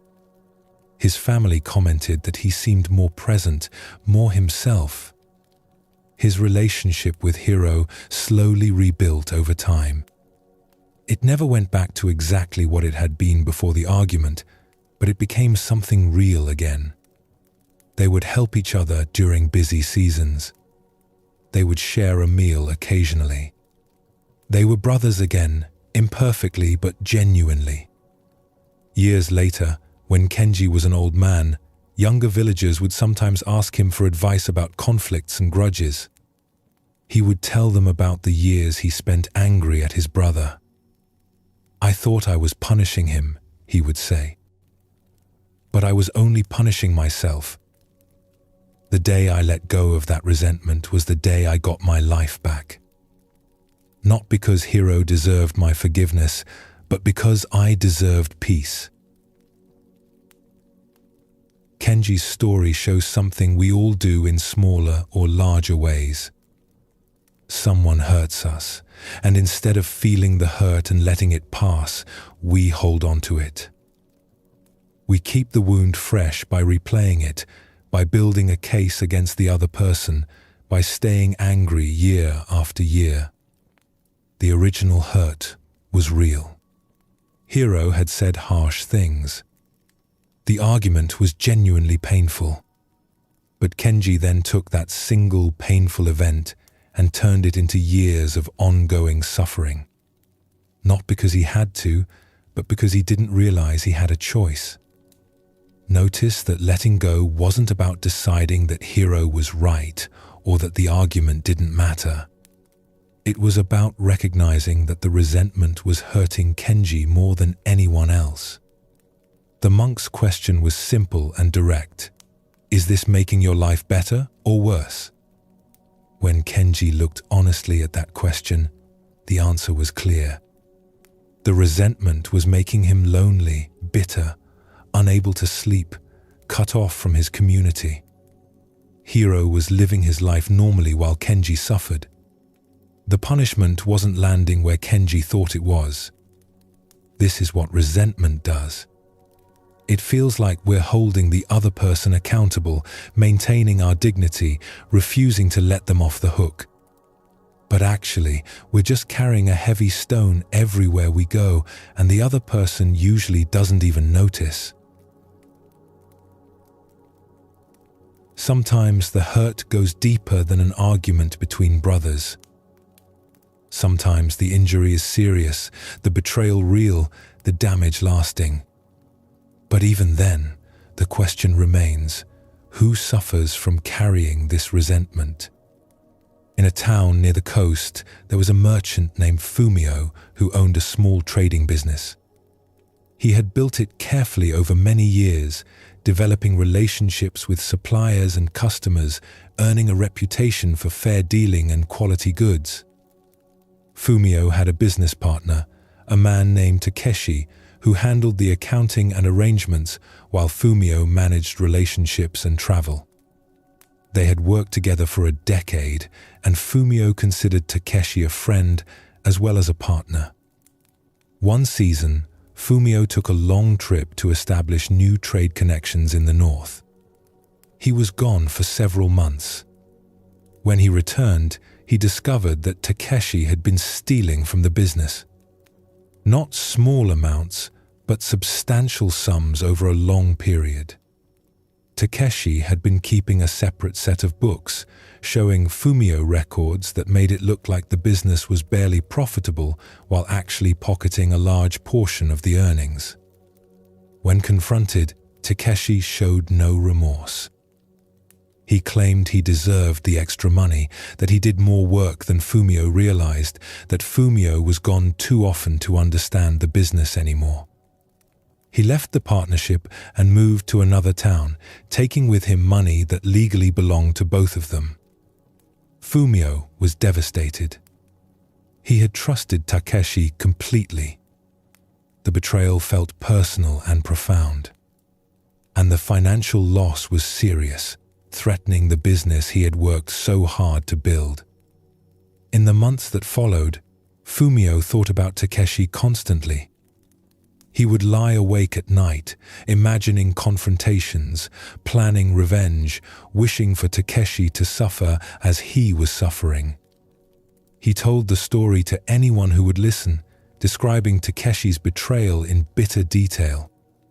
He sent letters to merchants in the town where Takeshi had moved, warning them about his former partner. The anger consumed him. His business suffered because he couldn't focus on it properly. He was short-tempered with his employees, suspicious of everyone, unable to trust. His health began to decline. He stopped eating well, stopped sleeping properly. His wife watched with concern as he grew thinner and more haggard. One evening, an old friend came to visit. They sat together in silence for a while, and then the friend said gently, "Takeshi stole your money. Are you going to let him steal your life as well?" Fumio looked at him in surprise. "What do you mean?" "Look at yourself. You're not eating. You're not sleeping. Your business is failing because you can't pay attention to it. You've pushed away people who care about you.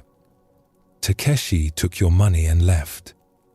But you're the one who's still here, still suffering, still letting him damage you day after day. But what he did was terrible. He deserves my anger." "Maybe he does. But does your anger hurt him? He's in another town, starting over, probably not thinking about you at all. Meanwhile, you're here destroying yourself over what he did. So I should just forget about it? Pretend it didn't happen? No. Remember it clearly. Learn from it. Take whatever practical steps you need to protect yourself and your business. But stop drinking the poison of resentment. It's killing you, not him." Fumio sat with this for a long time. Part of him wanted to reject the advice. His anger felt justified, even righteous. Takeshi had wronged him terribly. Surely he had a right to his anger.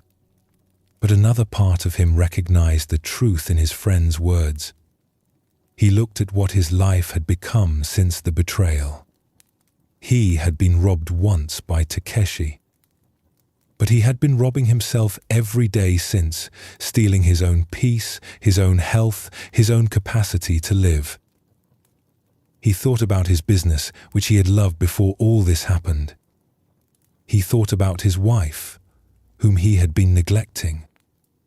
He thought about the future he could build if he weren't spending all his energy looking backward at what had been taken. The decision to let go of the resentment wasn't a single moment, but a process. Each time thoughts of Takeshi would arise, bringing the familiar anger with them, Fumio would notice and choose differently. He wouldn't feed those thoughts with attention. He wouldn't rehearse the story of betrayal one more time. It was difficult. The habit of anger was strong, and the hurt was real. But gradually, the resentment began to loosen its grip. Fumio found he could go hours without thinking about Takeshi, then days. The anger still arose sometimes, but it didn't consume him the way it had. He began to rebuild. He restructured his business, implementing new safeguards. He hired a new partner, though he was more careful this time about trust. He apologized to his wife for his absence and began to reconnect with her. He started eating properly again, sleeping better. His health improved. A year after the betrayal, Fumio's business was doing better than it had in years. He had learned from what happened, had become wiser about trust and oversight, had created systems that protected the business better. The loss had taught him things that made him a better merchant. One day, he heard that Takeshi's new ventures had failed and that he was struggling financially. Fumio felt a moment of satisfaction, but it was brief and hollow. He realized he didn't really care what happened to Takeshi anymore. That chapter was closed. When younger merchants would come to him for advice, he would sometimes tell them about the betrayal and what he learned from it. But the focus was never on Takeshi or revenge or the injustice of it. The focus was on what he had discovered about the cost of resentment. Someone will wrong you in business, he would say. That's almost inevitable. The question is whether you'll let that wrong continue to damage you long after the other person has moved on. The betrayal was Takeshi's choice, but the suffering I went through afterward was my choice. I could have chosen differently. Fumio's hurt was deeper and more justified than Kenji's. Takeshi's betrayal was serious, the damage real. No one would have blamed Fumio for being angry. The anger was natural and understandable. But natural and understandable doesn't mean helpful. The anger wasn't bringing Fumio's money back. It wasn't punishing Takeshi. It wasn't protecting Fumio from future betrayals. It was simply making Fumio's life smaller, darker, more painful. The friend's question cut to the heart of it. Are you going to let him steal your life as well? Takeshi had already taken money from Fumio. By holding on to resentment, Fumio was letting Takeshi continue to take from him. His peace, his health, his relationships, his capacity to move forward, all of these were being sacrificed to anger that served no purpose. Letting go wasn't about pretending the betrayal was acceptable or that Takeshi was a good person. Fumio learned from what happened. He changed his practices. He became wiser. But he stopped carrying the emotional weight of the betrayal as a daily burden. Both Kenji and Fumio discovered the same truth. Resentment is a fire we hold in our own hands. We think we're directing it at someone else, but we're the ones getting burned. The other person, whether they wronged us accidentally or deliberately, whether the hurt was small or large, is usually off living their life. We're the ones who remain stuck, replaying old injuries, unable to move forward. The freedom that comes from releasing resentment isn't about the other person. It's not forgiveness in the sense of saying what they did was fine. It's simpler and more self-interested than that. It's recognizing that holding this anger is hurting us and choosing to put it down. This doesn't happen all at once. The habit of resentment is often deep and well practiced. But each time we notice the resentful thought arising and choose not to feed it, we loosen its grip a little. Each time we redirect our attention from old hurts to present possibility, we reclaim a bit of our life. The person who wronged us may never apologize, may never suffer consequences, may never even realize the impact of their actions. That's not within our control. But whether we continue to suffer over what they did, that's entirely up to us. As you rest tonight, you might notice if you're carrying resentment toward anyone. Not to judge yourself for it, but simply to see it.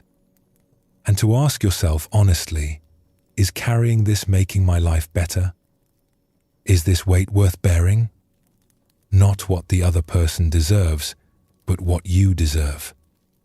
Do you deserve peace, or do you deserve to keep suffering over something that's already done? The answer, when we look clearly, is almost always obvious. And sometimes that clarity is the first step toward finally putting down what we never needed to carry in the first place. Most of us spend very little time in the present moment. We're here physically, but our attention is elsewhere. We're replaying yesterday's conversation, planning tomorrow's tasks, worrying about next week, regretting last year. We're anywhere but here, anytime but now. This wouldn't matter if the past and future were places we could actually inhabit. But they're not. The past is gone, no longer existing except as memories and thoughts. The future hasn't arrived yet and exists only as imagination and projection. The present moment, right now, is the only place we actually exist. And yet it's the place we visit least often. Zen Buddhism notices something simple but profound. All our worry happens in thoughts about the future. All our regret happens in thoughts about the past. But the present moment, the actual here and now, is almost always workable. Right now, in this moment, without adding thoughts about what was or what will be, things are usually okay. This doesn't mean the present moment is always pleasant. Sometimes it contains difficulty, discomfort, challenge. But even difficult present moments are different from the suffering we create by leaving the present to dwell in past regrets or future anxieties. The present moment has a quality of simplicity. It's just what it is, without the layers of story we add. When we're truly present, the mind becomes quieter. Not because we're trying to quiet it, but because thinking mostly involves past and future. When attention is fully here, fully now, there's less for the mind to do. We can simply experience what's actually happening rather than thinking about it, judging it, comparing it to other moments. This presence isn't complicated. It's not a special state that requires years of training. It's available right now. It's the natural result of bringing attention to what's actually here rather than to our thoughts about what was or will be. In a village surrounded by rice fields, there was a farmer named Jiro who had worked the same land for most of his life.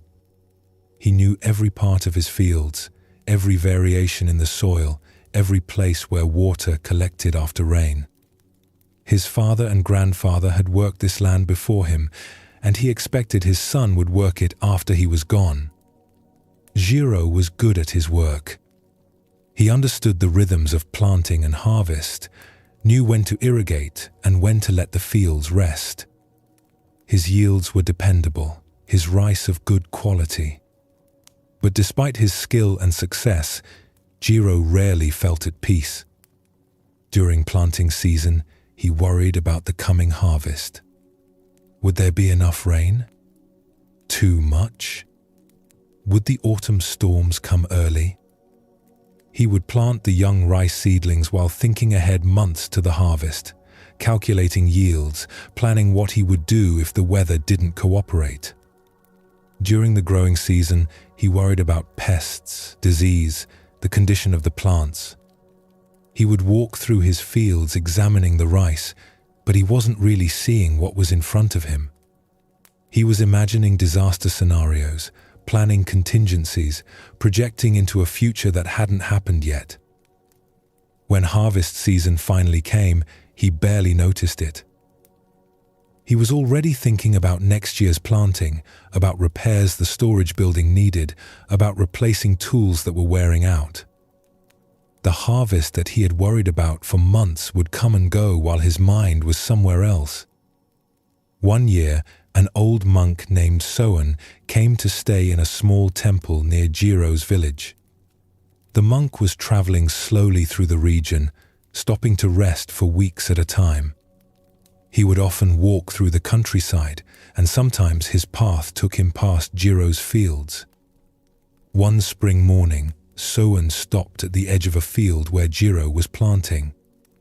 The farmer was bent over, placing seedlings in neat rows, but his face was tight with tension.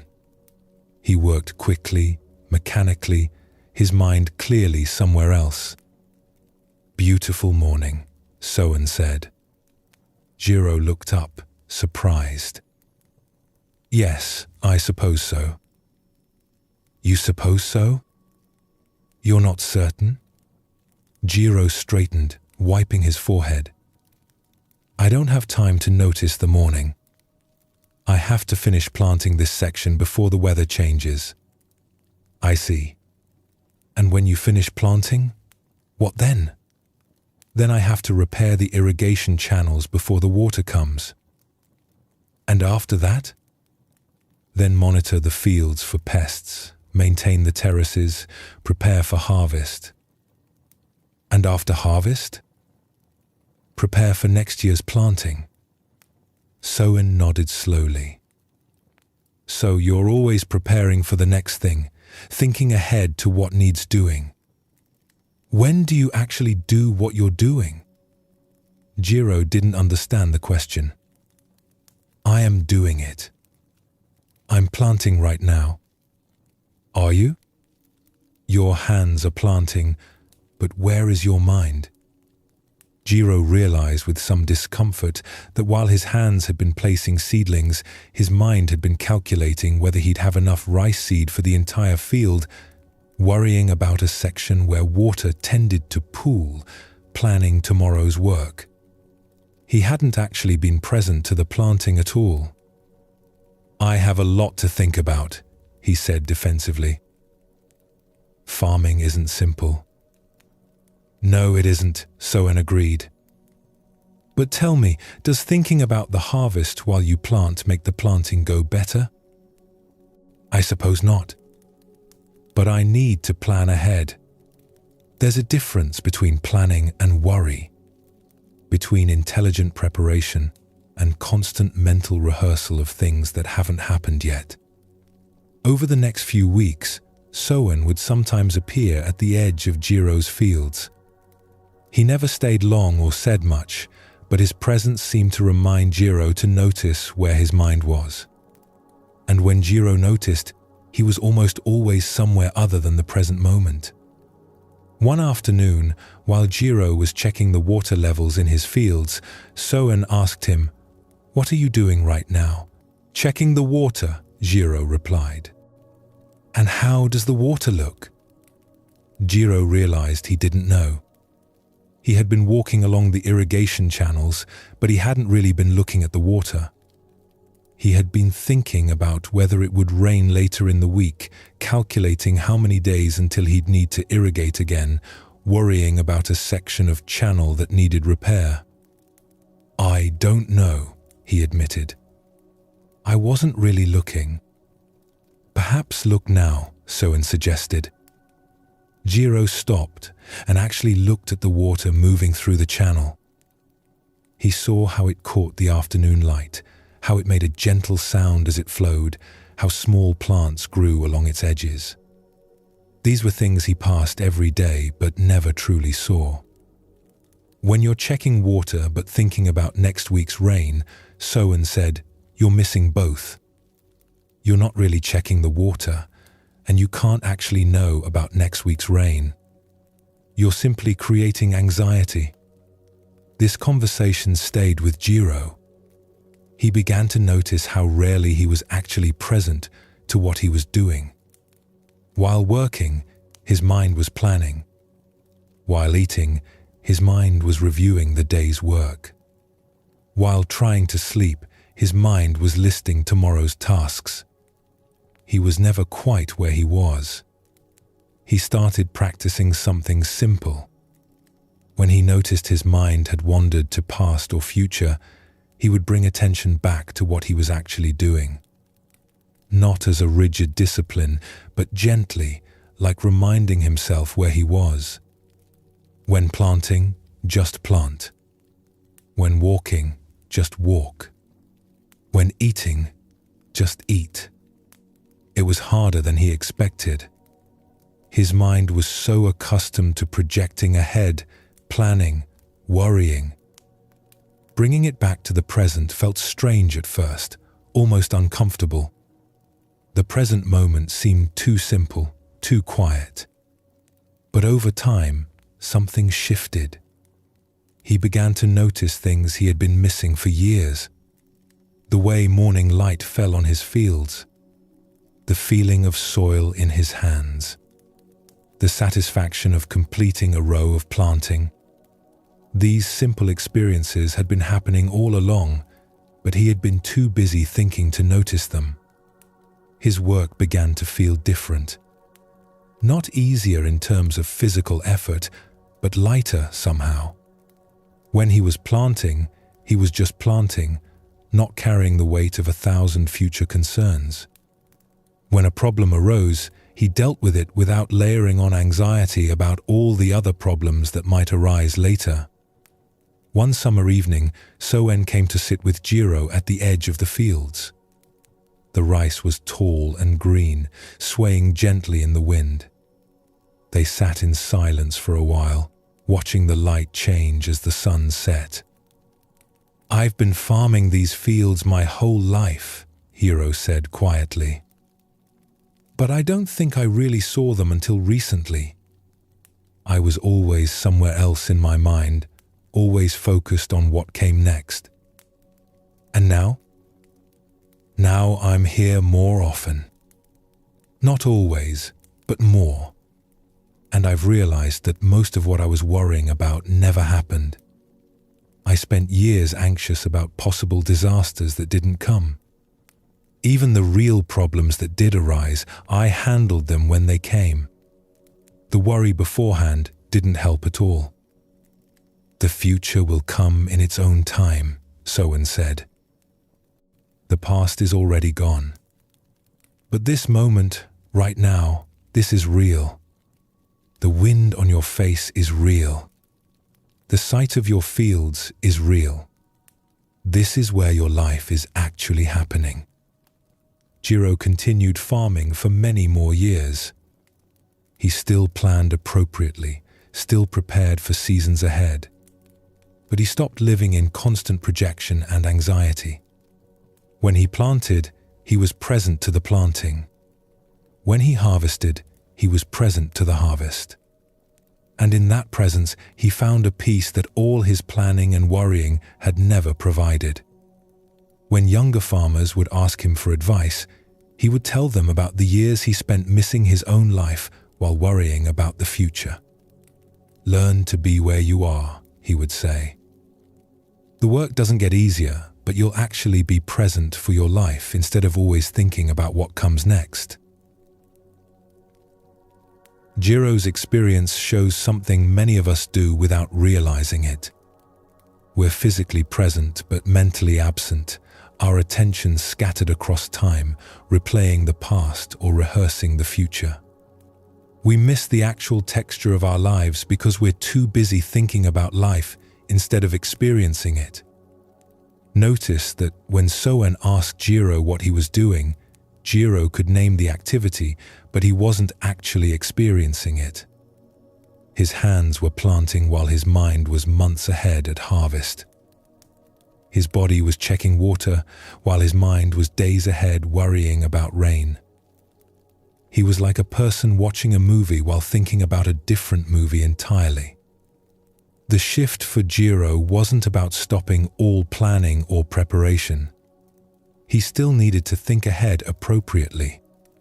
But he discovered the difference between useful planning and constant anxious projection. One helps us work skillfully. The other just creates suffering without benefit. When Jiro learned to be more present, he didn't become less competent as a farmer.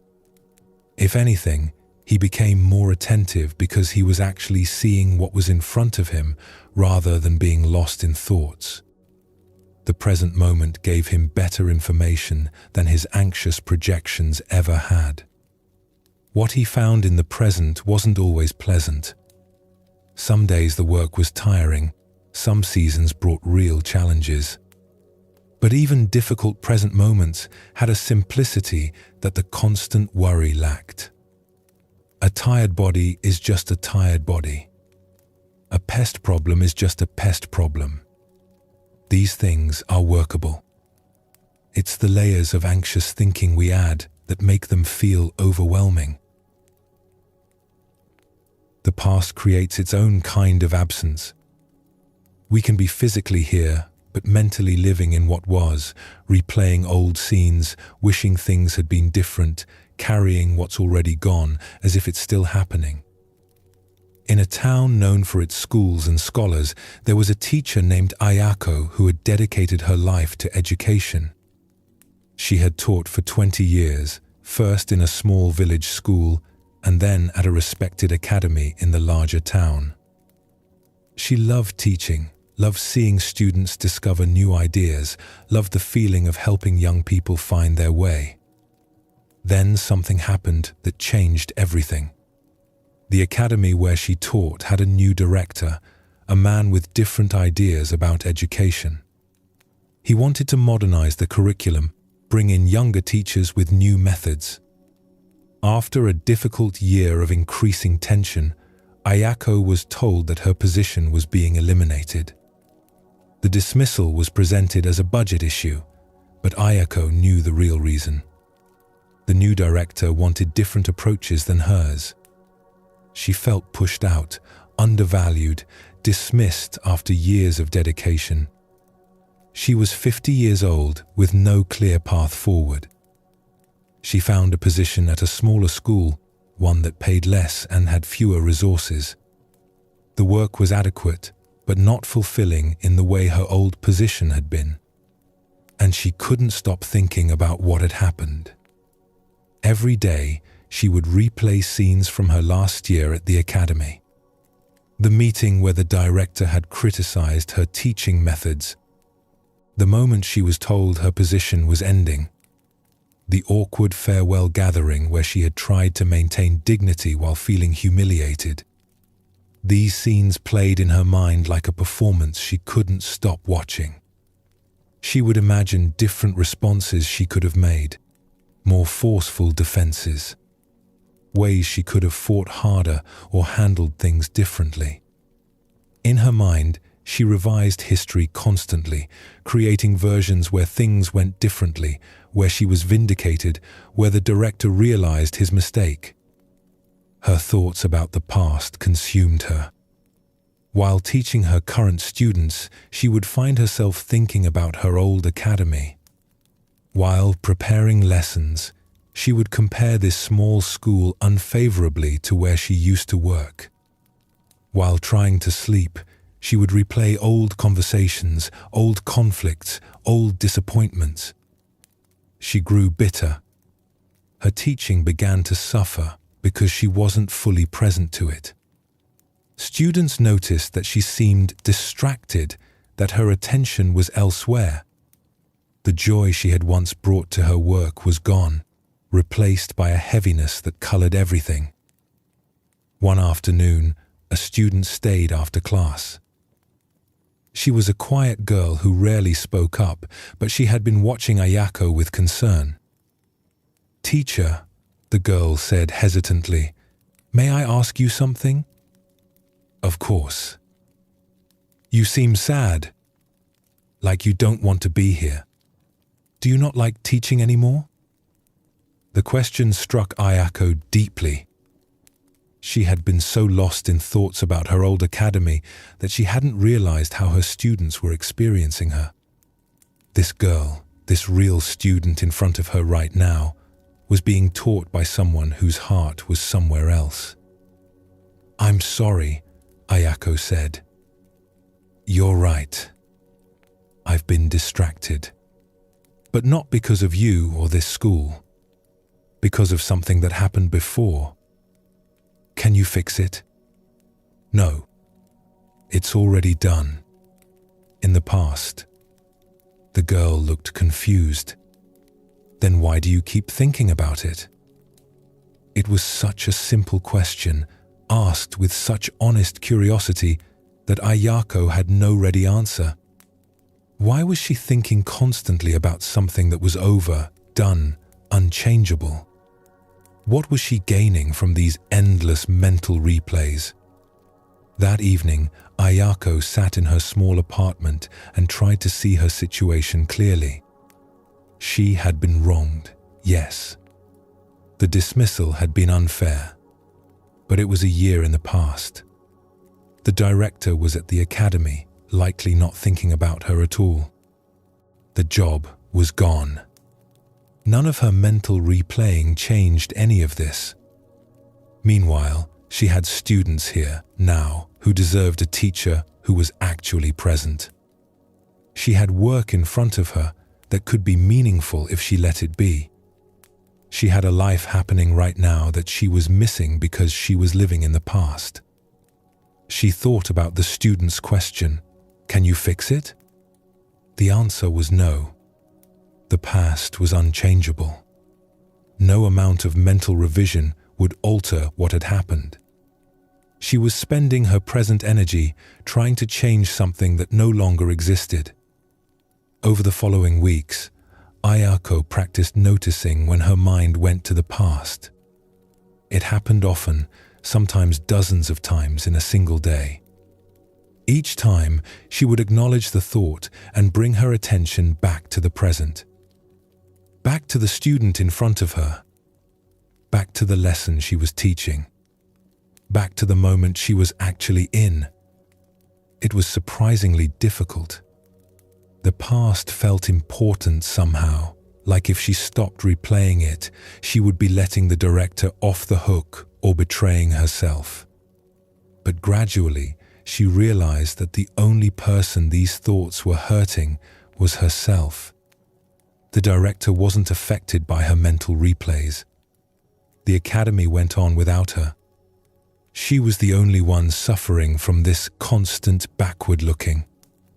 As she released her grip on the past, something unexpected happened. She began to see her current school differently. It was smaller, yes, with fewer resources. But the students were genuine and engaged.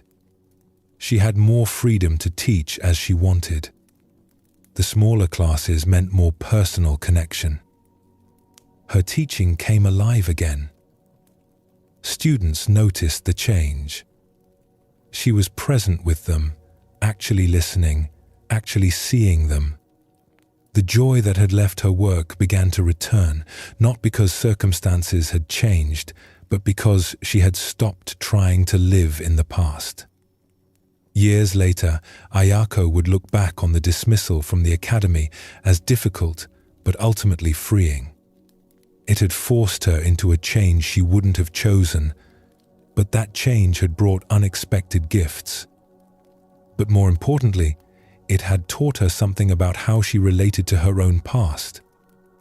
When younger teachers would come to her with their own disappointments and setbacks, she would listen with understanding.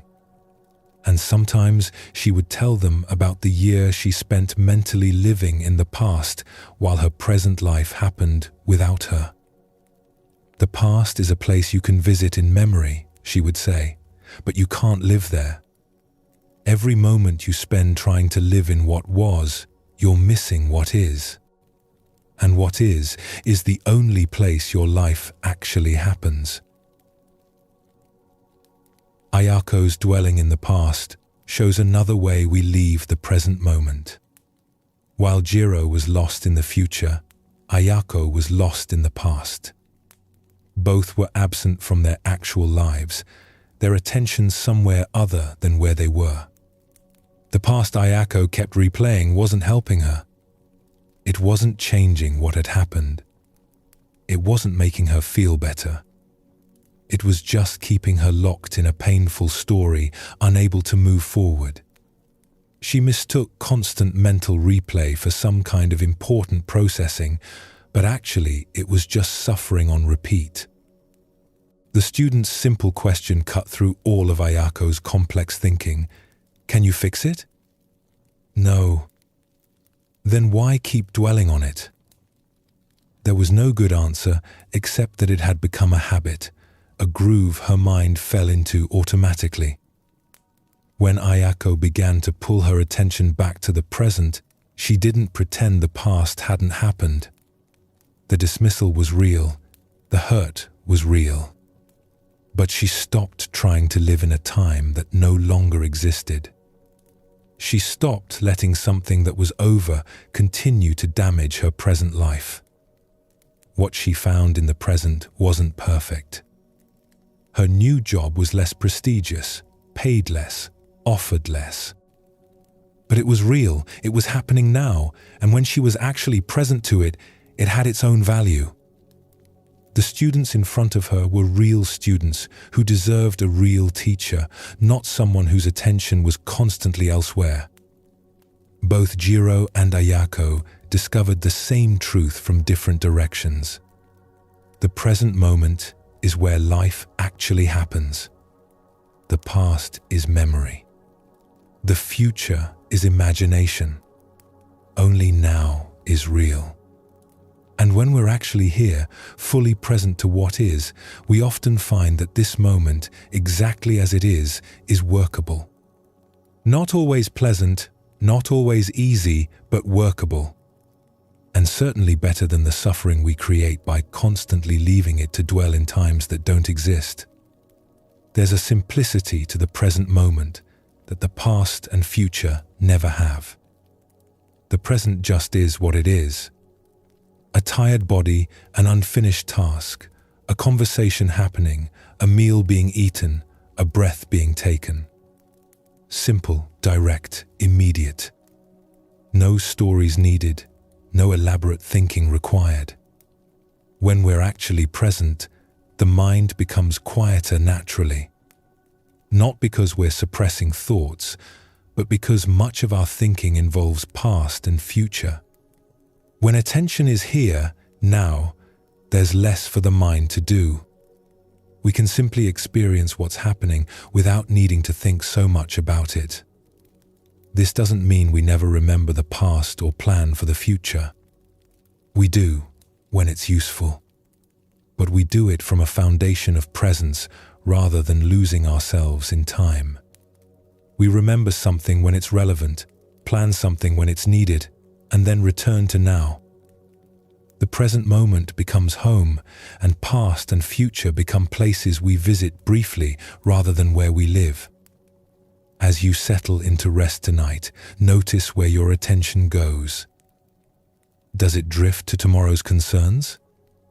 Does it replay today's events? Does it wander to old memories or future worries? Each time you notice it has left the present, you can gently bring it back. Just this moment, just this breath, just this simple reality of being here, now, exactly as you are. The peace that's available in the present moment isn't something you have to create or achieve. It's what's here when you stop leaving. When the mind isn't projecting into imagined futures or replaying unchangeable pasts, there's a natural settling. Not blank emptiness, but simple presence. Just this. Just now. just here.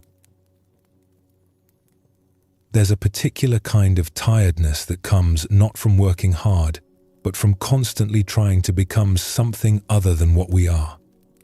We strive to be better, more accomplished, more peaceful, more enlightened. We're always reaching for the next level, the next achievement, the next version of ourselves that will finally be enough. This striving feels virtuous. We call it self-improvement, growth, development. We believe that if we just try hard enough, work consistently enough, push ourselves far enough, we'll arrive at some state where we can finally rest, where we'll be complete, where we'll be acceptable. But Zen Buddhism notices something about this endless striving. It never actually leads to rest. Each goal achieved simply reveals another goal beyond it. Each level reached shows another level above. The finish line keeps moving because we keep moving it. We've created a race that has no end, and we're exhausting ourselves running it. There's a different way, though it feels counterintuitive to people accustomed to constant effort. What if you're already complete? Not perfect, not finished developing, but fundamentally whole right now. What if peace isn't something you achieve through striving, but something you discover when the striving stops? This doesn't mean we become passive or stop growing naturally. It means we stop the exhausting work of constantly trying to be different than we are. We can act, learn, develop, but from a foundation of already being enough rather than from a desperate sense of not being enough yet. The people in tonight's stories all discovered that what they were seeking so hard was closer than they imagined. Not far away at the end of some long path of effort, but here, now, already present when they stopped running away from it. In a monastery in the mountains, there was a monk named Takuan who had been practicing meditation for 12 years. He was known among the other monks for his dedication. He would sit longer than anyone else, often meditating for hours beyond the scheduled practice times. He followed every rule precisely. He studied the teachings diligently. He was determined to achieve enlightenment. Each morning, Takuan would rise before the other monks and sit in meditation, trying to quiet his mind, trying to reach some state of perfect clarity. Each evening, he would sit long after the others had gone to sleep, continuing his practice. During work periods, he would recite sutras silently to himself. During meals, he would eat mindfully, paying careful attention to each bite. From the outside, Takuan seemed like the ideal practitioner. But inside, he was exhausted. The constant effort to be mindful, to be present, to be enlightened was wearing him down. He felt like he was getting nowhere despite all his work. His mind was no quieter than when he started. His clarity was no greater. He still felt frustrated, still got distracted, still experienced all the ordinary human reactions he was trying to overcome. The abbot of the monastery, an old monk named Hakuin, watched Takuan's intense practice with concern. One day, he called Takuan to his room. "Tell me," Hakuin said, "what are you seeking?" "Enlightenment, Master. I'm trying to awaken, to see clearly, to be free from suffering." "And how is that going?" Takuan felt the weight of his 12 years of effort. "I don't know. I practice constantly, but I feel no closer than when I began. Maybe I'm not trying hard enough. Maybe I need to sit longer, practice more intensely." Hakuin was quiet for a moment. "Let me tell you a story. There was once a man who wanted to see the sunset. He heard it was beautiful beyond description, that seeing it would change his life. So he began traveling west, walking toward where the sun sets. He walked for days, weeks, months, always moving west, always seeking the sunset. But no matter how far he traveled, the sunset remained ahead of him, always at the horizon, never reached. What happened to him? Takuan asked. He died exhausted, still walking west, never understanding that the sunset comes to you. You don't go to it. You simply stop and watch it arrive. Takuan sat with this story, feeling something uncomfortable stir inside him. Are you saying I should stop practicing? I'm saying that enlightenment isn't a destination you reach through effort. It's not far away, waiting for you to finally become worthy of it. What you're seeking is here, now. But you're too busy seeking to notice it. But if I don't strive, how will I improve? How will I overcome my obstacles? Your striving has become your main obstacle. You're so busy trying to be peaceful that you can't be peaceful. So busy trying to be present that you miss the present moment. So busy trying to achieve enlightenment that you overlook the awareness that's already here. Hakuin asked Takuan to try something different for the next month. Instead of his intense practice schedule, he should practice less. Sit for the scheduled periods with the other monks, but not the extra hours. Work during work time without reciting sutras. Eat meals without making it into a meditation exercise. Just be ordinary. This instruction made Takuan anxious. If he stopped his intense practice, wouldn't he fall behind? Wouldn't all his years of effort be wasted? But he trusted his teacher, so he agreed to try. The first few days felt wrong.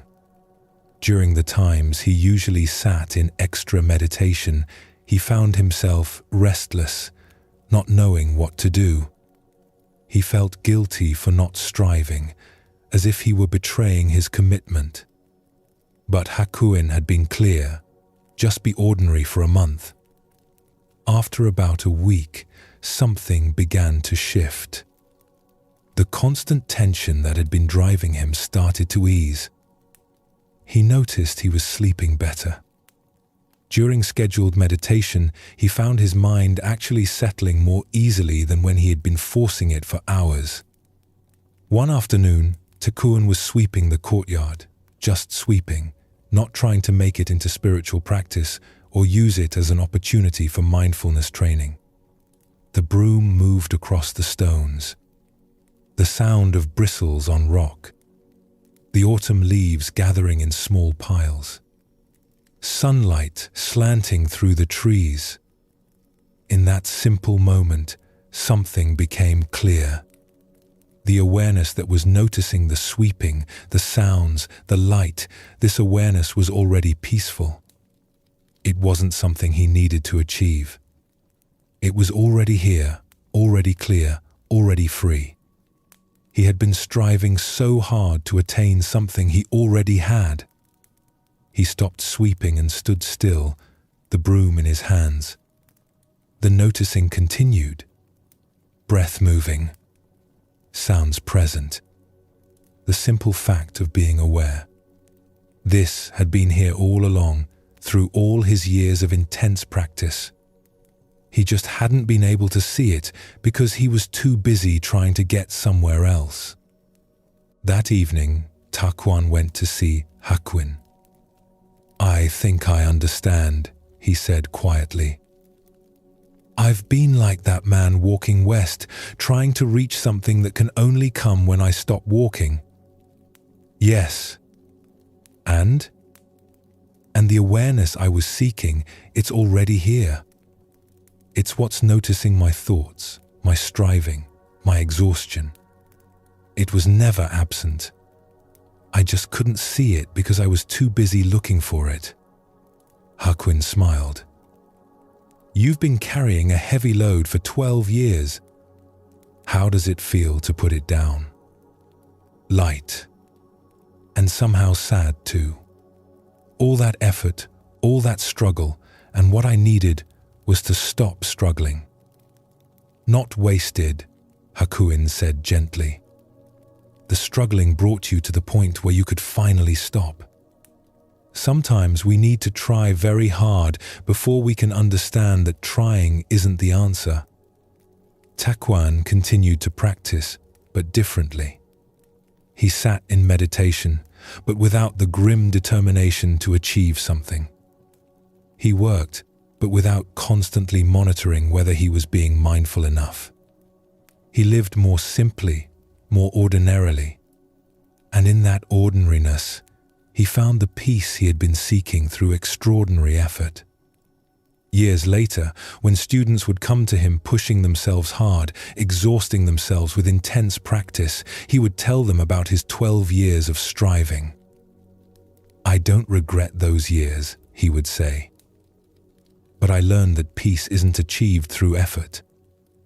It's what remains when unnecessary effort stops. You can't force yourself into freedom. You can only stop forcing and discover the freedom that's already here. Takuan's story shows how striving can become its own obstacle. His dedication wasn't wrong, but he had turned practice into a project, enlightenment into a goal that always stayed just out of reach. The harder he tried to be peaceful, the more tension he created.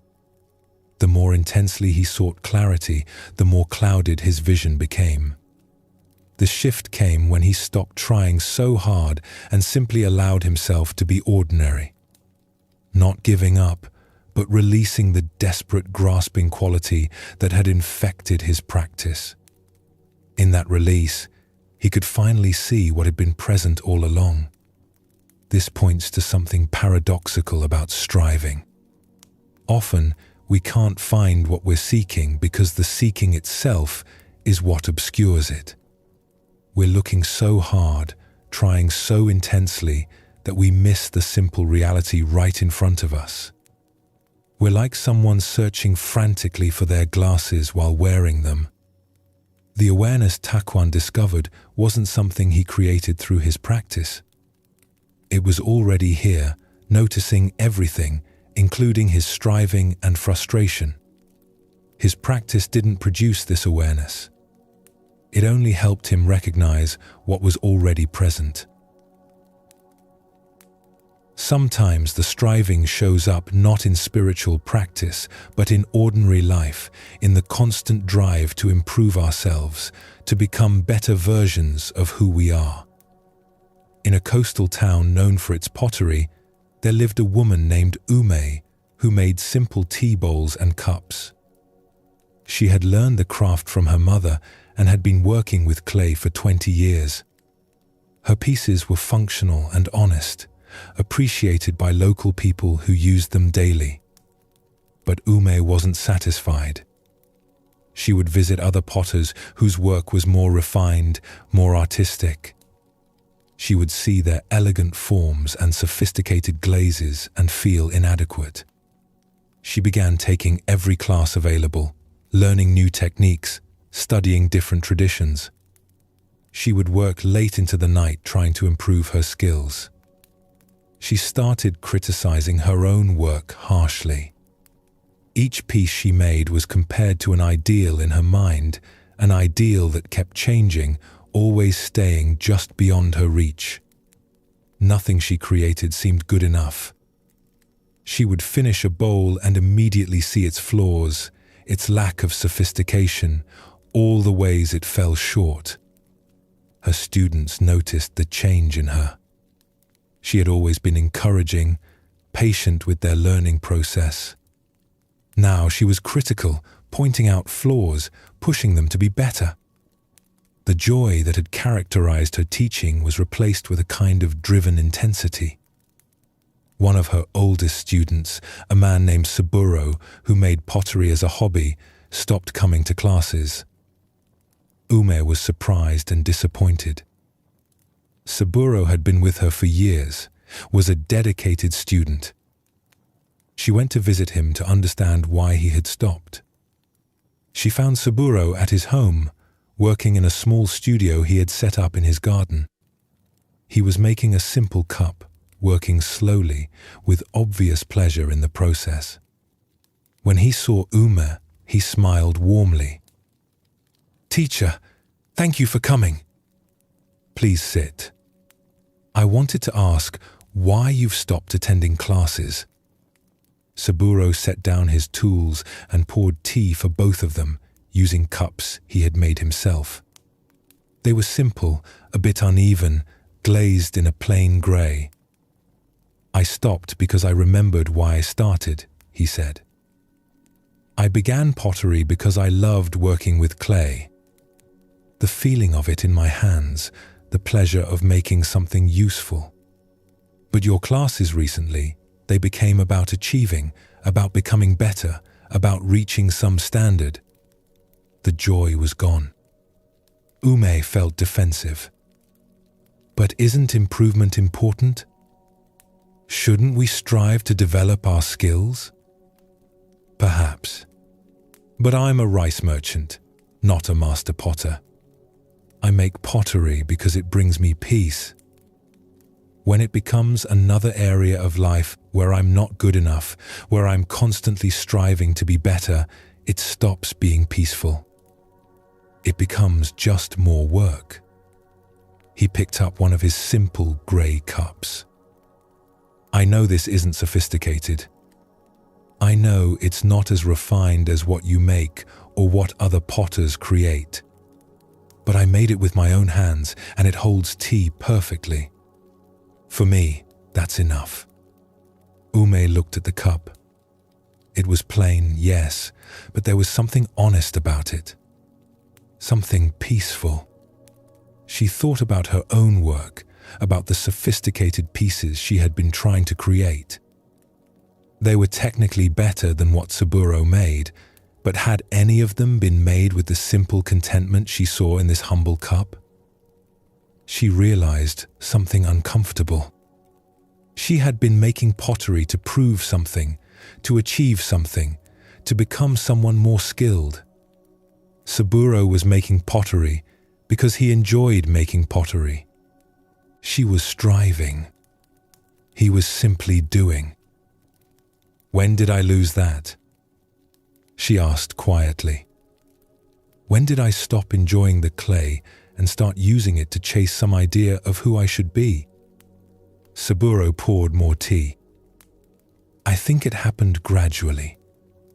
You're very skilled, much more than me. But maybe that skill became a burden. Maybe you started thinking you should always be more skilled, always improving, always reaching higher." After that conversation, Ume began to notice her relationship with her craft.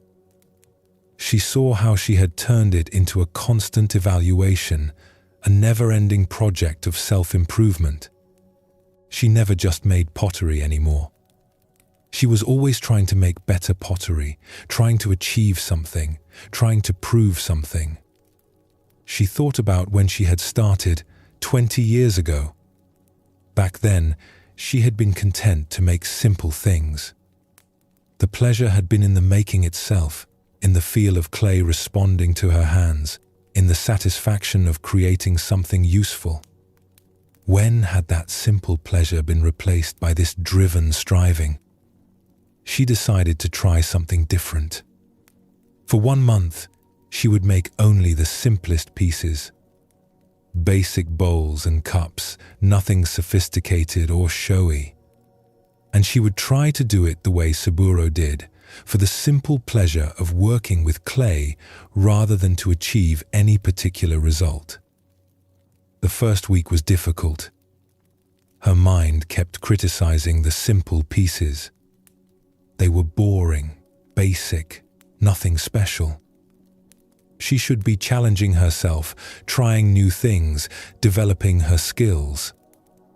But she stayed with the practice. By the second week, something began to soften. she noticed she was enjoying the work again. The feel of clay centering on the wheel, the way water helped her hands shape the form, the smell of earth. These simple pleasures had been there all along, but she had been too focused on achieving to notice them. She made dozens of simple bowls. Some came out well, some didn't. But she found she didn't care as much about the results. The pleasure was in the making. And interestingly, without trying so hard, her work began to have a quality it had lacked during her period of intense striving. A kind of ease, a simplicity that came from not forcing. Saburo came back to her classes. He noticed the change immediately. "You seem different," he said. "More like when I first started studying with you." "I am different. Or maybe I'm the same as I was before I started trying so hard to be different." She laughed at the confusion of the sentence. "I've been exhausting myself trying to become a better potter. I forgot that I was already a potter. That was enough." Years passed. Ume continued to develop her skills, continued to learn and grow. But the desperate quality was gone. She wasn't running towards some imagined version of herself that would finally be acceptable. She was simply working with clay, day by day, finding satisfaction in the work itself rather than in some future achievement. When students would push themselves too hard, criticizing their work harshly, she would tell them about her conversation with Saburo, about the month she spent making simple bowls, about discovering that striving can become a way of never being satisfied with where you are. "Skill develops naturally when you practice," she would say. "But if you're always focused on becoming more skilled, you miss the pleasure of the skill you already have. You miss the simple satisfaction of making something with your own hands. The striving keeps you always somewhere else, always in the future, never here where the clay actually is."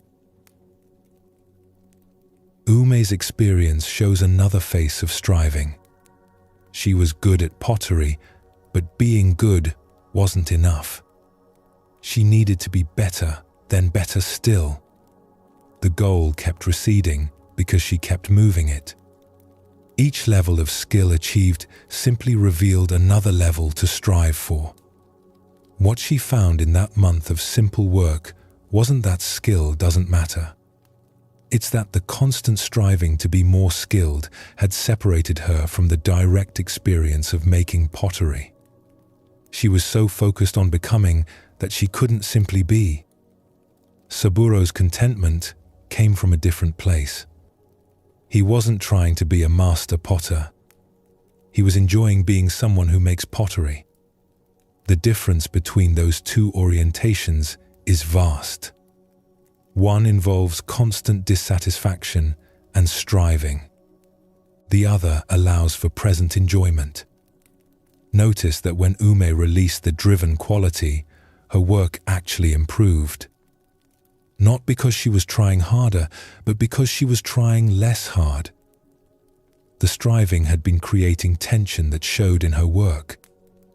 When she relaxed into simple making, something more genuine could emerge.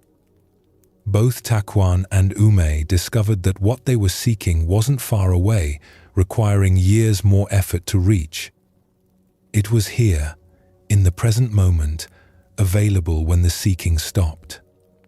Takuan found the awareness he was pursuing in intense meditation when he allowed himself to just sweep the courtyard. Ume found the satisfaction she was chasing through technical mastery when she returned to making simple bowls with presence. This is what Zen Buddhism points to again and again. The constant striving to be somewhere other than where we are creates the very dissatisfaction it's trying to solve. We think we'll finally be at peace when we achieve the next goal, reach the next level, become the next version of ourselves. but that peace is always postponed, always just ahead. What if you're already enough? Not perfect, not finished developing, but fundamentally complete right now. What if peace isn't at the end of some long journey of self-improvement, but here, available the moment you stop running? This doesn't mean you stop learning or growing. Both Taekwan and Ume continued to develop after their realizations. But they were no longer driven by a sense of not being enough. They could learn and grow from a foundation of already being whole rather than from a desperate attempt to become whole. The exhaustion many of us feel isn't from working hard. It's from constantly trying to be different than we are, constantly striving towards some imagined better version of ourselves. That exhaustion lifts not when we finally achieve enough, but when we recognize we already are enough. As you rest tonight, you might notice if you've been carrying this burden, the endless project of self-improvement.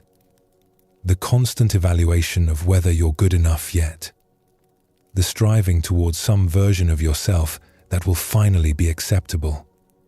What would it be like to put that down, even just for tonight?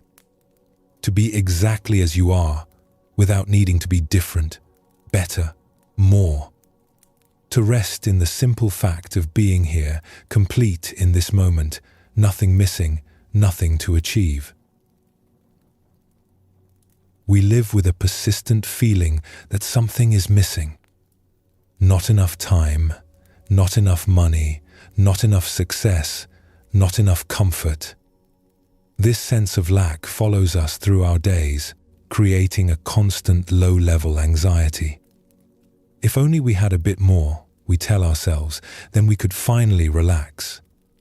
So we work to acquire more. More possessions, more achievements, more experiences, more security. We believe we're building toward the point where we'll finally have enough and can rest. But that point never quite arrives. Each thing gained reveals another thing we lack. The finish line of enough keeps moving as we approach it. Zen Buddhism suggests something different. What if enough isn't an amount to achieve, but a way of seeing? What if the feeling of having enough comes not from acquiring more, but from recognizing what's already here? Not through getting what we lack, but through seeing clearly what we have.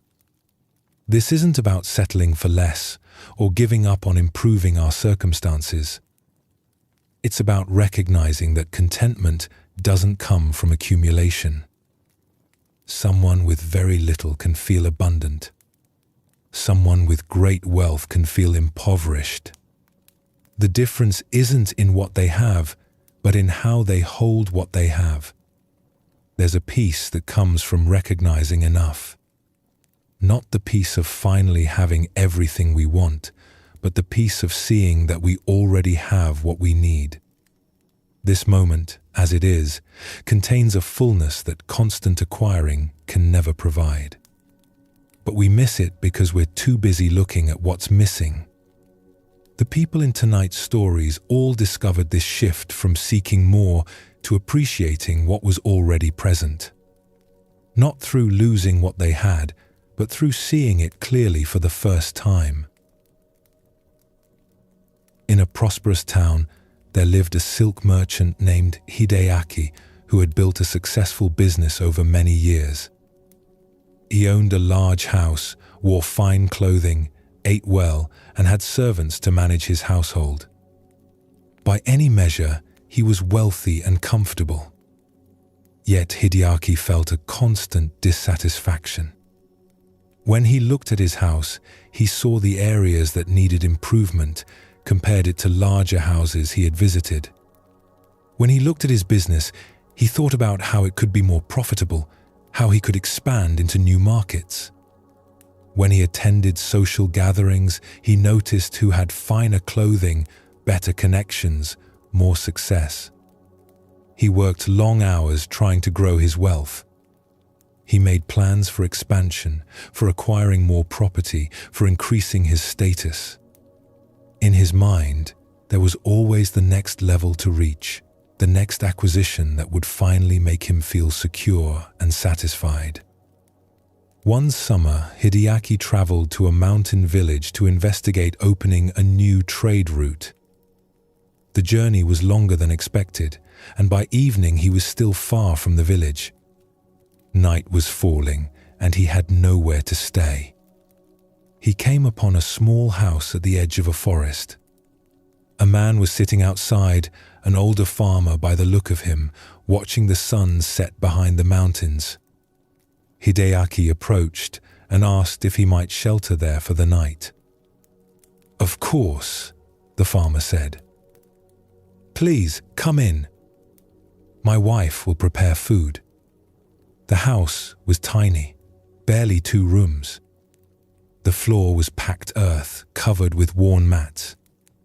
The walls were simple wood, gaps visible where the boards didn't quite meet. The furnishings were minimal. A low table, a few cushions, cooking pots by the fire. The farmer's wife served them a simple meal: rice, pickled vegetables, miso soup. They ate by the light of a single oil lamp. After the meal, Hideaki felt obliged to make conversation, though he found the poverty of the place uncomfortable. "Have you lived here long?" he asked. "My whole life," the farmer replied. "My father built this house. My son will inherit it when I'm gone. It must be difficult, living so simply. Do you not wish for more?"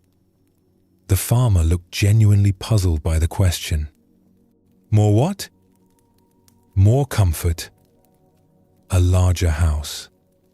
Better furnishings. Security. Ah, well, the house keeps the rain off our heads.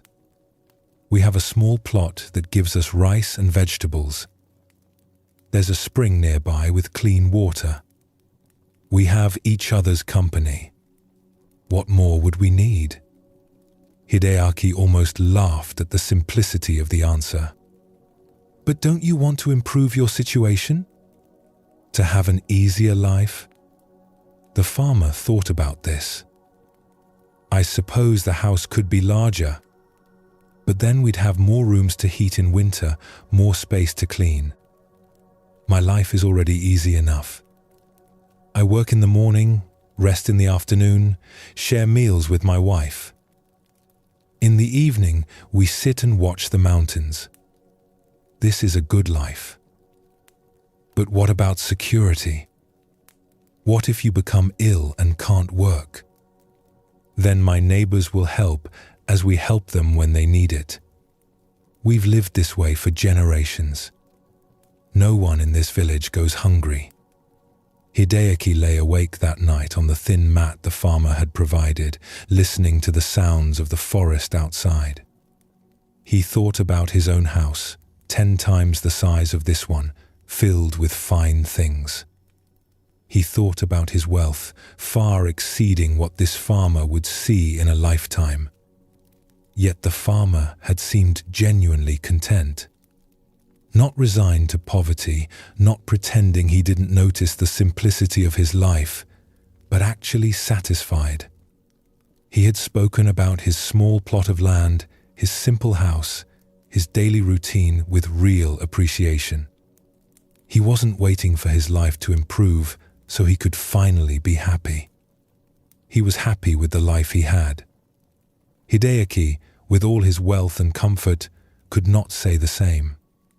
He was always focused on what he didn't have yet, always comparing his situation to something better, always working toward more.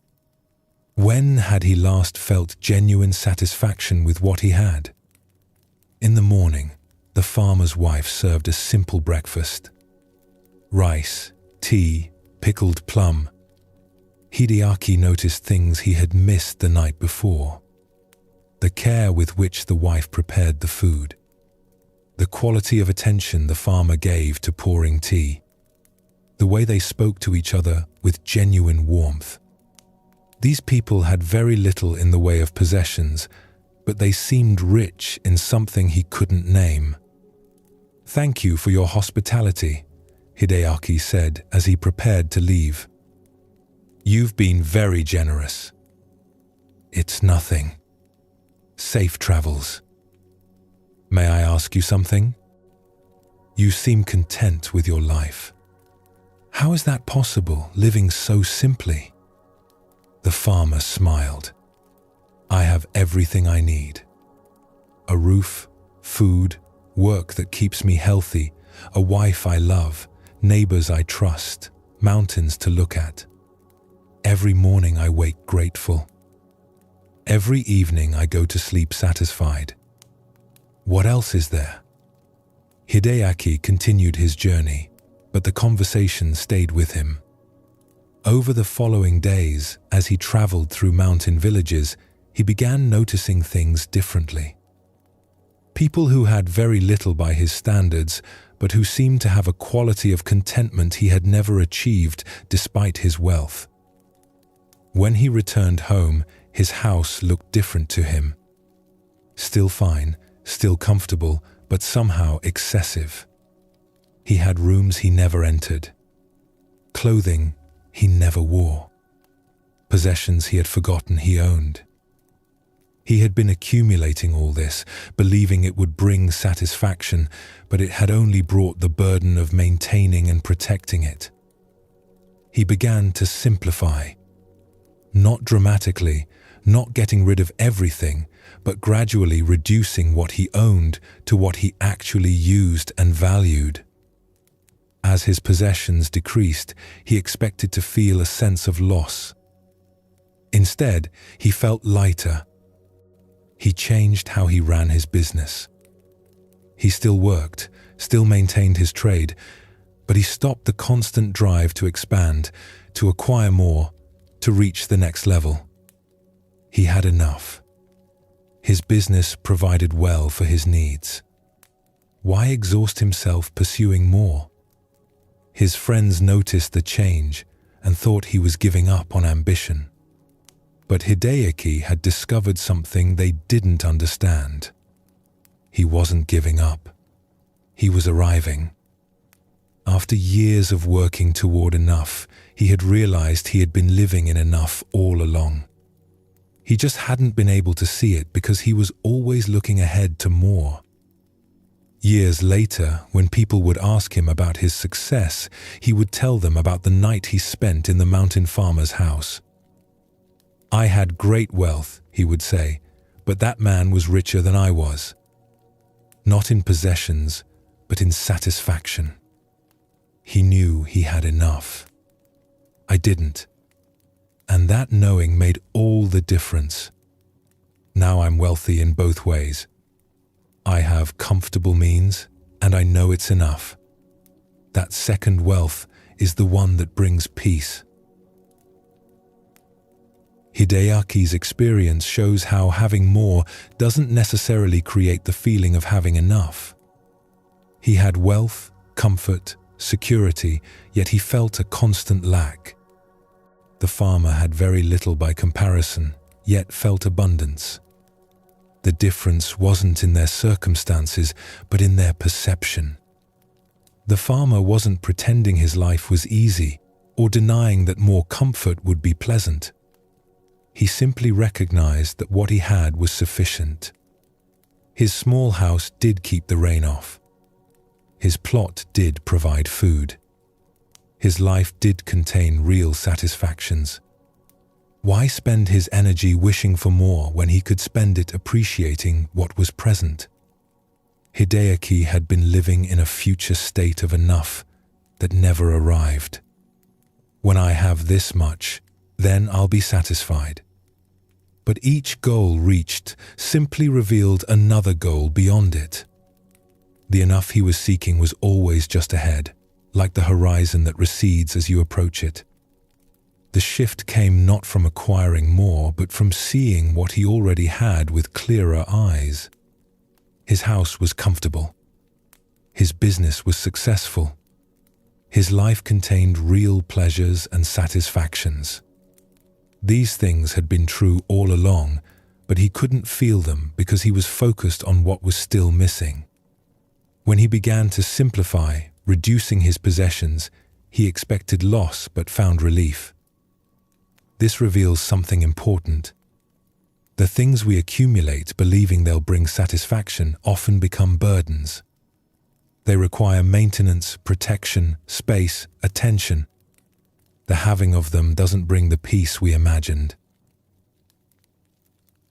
Sometimes the recognition of enough comes not through comparing ourselves to others, but through seeing our own abundance that we had been overlooking. In a village known for its gardens, there was a woman named Kiku who grew flowers to sell at the market. She had inherited a small plot of land from her parents and had spent years learning which flowers grew best in that soil, which colors people preferred, how to time plantings, so she had blooms throughout the season. Her business was modest but steady. She made enough to live simply, to maintain her garden, to occasionally buy something she needed. She worked hard, especially during planting and harvest seasons, but she enjoyed the work and the quiet rhythm of her days. Then her cousin moved to the village. This cousin, Hana, had married a successful merchant and lived in a fine house in the next town. She would visit Kiku occasionally, always arriving with stories of her comfortable life, her travels, the interesting people she met, the lovely things her husband bought for her. At first, Kiku was happy for her cousin. But gradually, something shifted. When Hana would visit, Kiku began to see her own life differently. Her small house seemed shabby compared to Hana's descriptions of her home. Her simple life seemed boring compared to Hana's travels and social events. Her modest income seemed inadequate compared to Hana's wealth. She began to resent her work. The endless cycle of planting, tending, harvesting, selling. The same flowers year after year. The same market, the same customers. What had once felt peaceful began to feel like limitation. What had once been satisfying began to seem like barely getting by. She found herself thinking about all the things she didn't have. She couldn't afford nice clothing like Hana wore. She couldn't travel to other cities. She couldn't eat at fine restaurants or attend special events. Her life, which had felt full enough before, now seemed lacking. One morning, Kiku woke feeling particularly heavy with dissatisfaction. She went to her garden to begin the day's work, but her heart wasn't in it. She looked at the flowers without really seeing them, thinking instead about Hana's stories from her latest visit, about a festival in the capital, about new silk she had purchased. An old woman who lived nearby came walking past and paused at the garden gate. "Your iris are beautiful this year," the woman said. "May I come look at them?" Kiku nodded, barely paying attention. The woman walked slowly through the garden, stopping to examine different flowers, touching petals gently, bending to smell the bloom.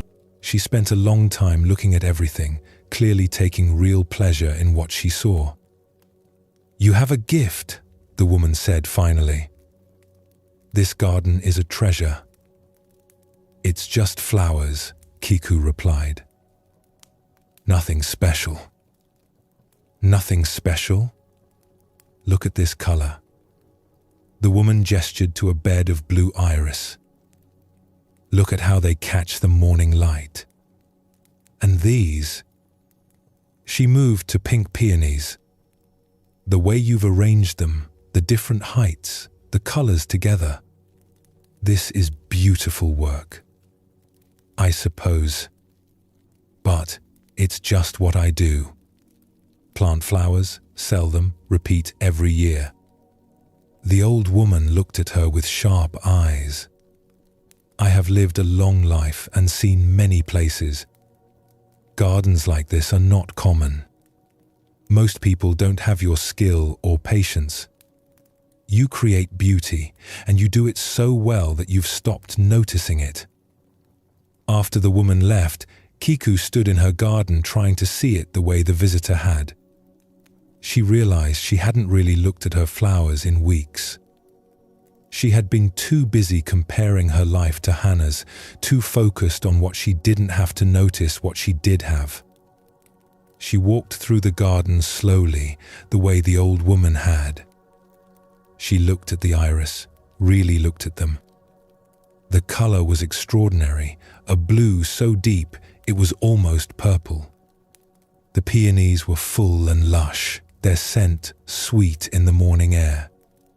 The rows of different flowers created patterns of color that were genuinely lovely. She thought about the years she had spent learning to grow these flowers, understanding the soil, timing the seasons. She thought about the satisfaction of seeing seeds she planted become blooms. She thought about customers who would smile when they saw her flowers at the market, who would tell her how they brightened their homes. She had been dismissing all of this as just what I do, as if it had no value because it was familiar to her. But it did have value. She created beauty. She worked with living things. She had skills that had taken years to develop.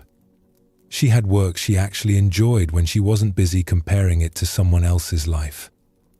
Over the following weeks, Kiku practiced seeing her life the way that old woman had seen her garden. With fresh eyes, noticing what was actually there rather than filtering everything through what was lacking compared to Hannah's life. She noticed that she woke naturally with the sun, that her days had a rhythm that felt good in her body. She noticed that working with soil and plants left her feeling calm in a way she had never felt when visiting busy towns. She noticed the pleasure of watching things grow, of seeing her efforts result in beauty.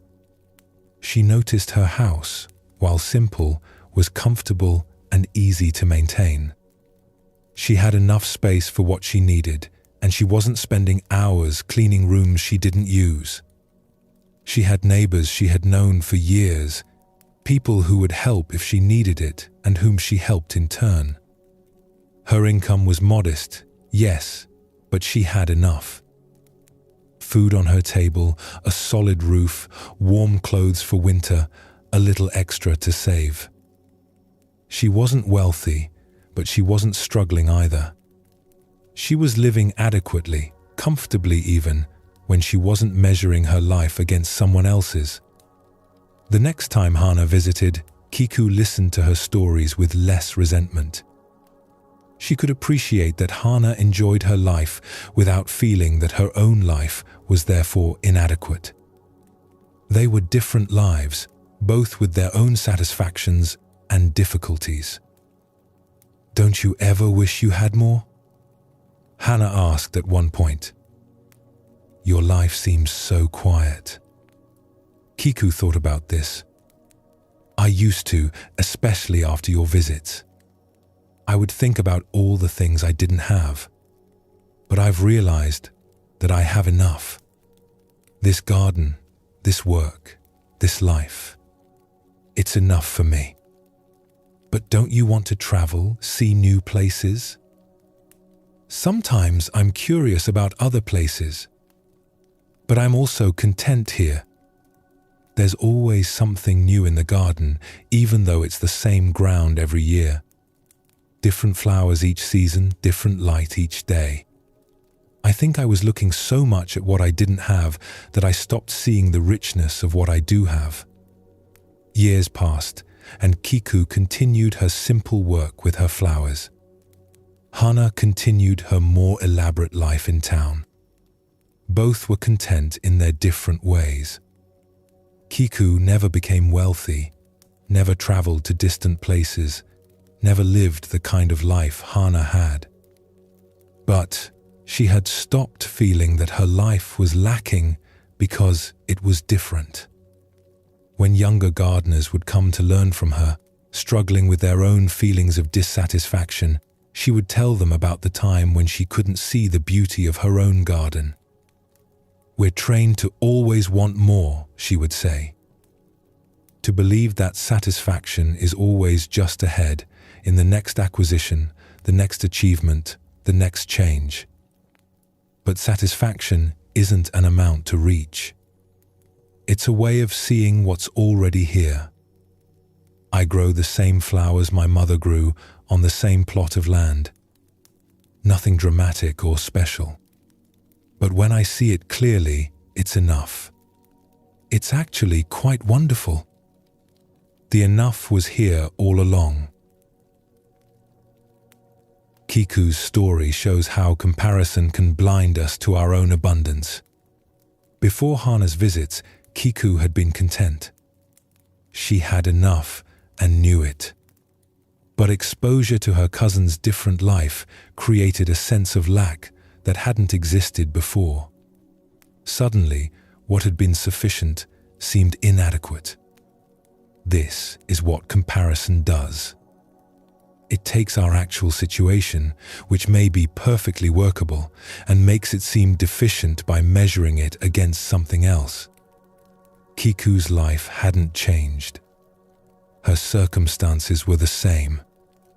But her perception of them shifted, and that shift created dissatisfaction where contentment had been. The old woman's visit was crucial because it offered a different perspective. She saw Kiku's garden with fresh appreciation because she wasn't taking it for granted. Her genuine delight in the flowers helped Kiku see them clearly again, to recognize the real value of what she had been dismissing as ordinary. The recognition of enough isn't about giving up on growth or change. Kiku could have chosen to pursue a different life if she wanted. But she discovered that the dissatisfaction she was feeling came not from genuinely wanting something different, but from comparing her situation to someone else's. When she saw her own life clearly, on its own terms rather than measured against another standard, she found it was actually quite satisfying. Both Hideaki and Kiku discovered enough, not by changing their circumstances, but by changing how they saw their circumstances. Hideaki had abundance, but couldn't feel it because he was focused on getting more. Kiku had sufficiency, but couldn't appreciate it because she was comparing it to something different. The shift from seeking more to recognizing enough is subtle but profound. It's not about settling for less or giving up on improvement. It's about seeing clearly what's actually present rather than filtering everything through what's missing. It's about appreciating what we have rather than only noticing what we lack. This recognition brings a particular kind of peace. Not the peace of finally having everything we want, which is always temporary because new wants arise. But the peace of being satisfied with what is, which can be present regardless of circumstances. The farmer in his simple house had it. Kiku in her garden had it. Hideaki found it when he stopped chasing more. That peace is available right now, in whatever circumstances you're in. Not by changing anything about your situation, but by seeing it without the constant measuring and comparing. By noticing what's actually here rather than focusing only on what isn't. By recognizing that enough isn't an amount to achieve, but a way of meeting what is. As you rest tonight, you might notice what you already have. Not in a forced gratitude exercise, but simply seeing what's present. The support beneath you. The breath moving easily. The simple fact of being alive, being here, being aware. These may seem like small things, ordinary things, but they're the foundation of everything. And when we see them clearly, they're enough. They're actually quite wonderful. They always have been. Tonight, you've traveled through some simple truths. You've seen how holding too tightly brings suffering, how trying to control everything creates tension, how comparing steals joy, how resentment poisons the one who carries it, and how living anywhere but now means missing your actual life. These aren't complicated teachings. They're observations about how suffering happens and how peace becomes possible. Not through achievement or effort, but through releasing what was never necessary to carry in the first place. You don't need to remember everything you've heard tonight. These understandings work in their own way, settling into awareness without force. What's meant to stay will stay. What's meant to help will help. As you settle more deeply now, let yourself release even these teachings. You don't need to hold on to anything. Not ideas, not insights, not even the stories you've heard. Everything can rest. Your breath continues on its own. Your body knows how to let go. The present moment is here, simple and complete, asking nothing of you. You can trust this moment exactly as it is. Whatever happened today can rest now. Whatever comes tomorrow will meet you when it arrives. Right now, there's only this gentle settling, this quiet release, this simple being here. Nothing to figure out. Nothing to fix. Nothing to become. Just this breath, this moment, this peaceful presence that was here all along, waiting beneath the noise. Let yourself sink into rest, held by something larger than your thoughts, something that's been here before you started listening and will be here when you wake. Sleep well, and thank you for joining us here at Sleepy Monk.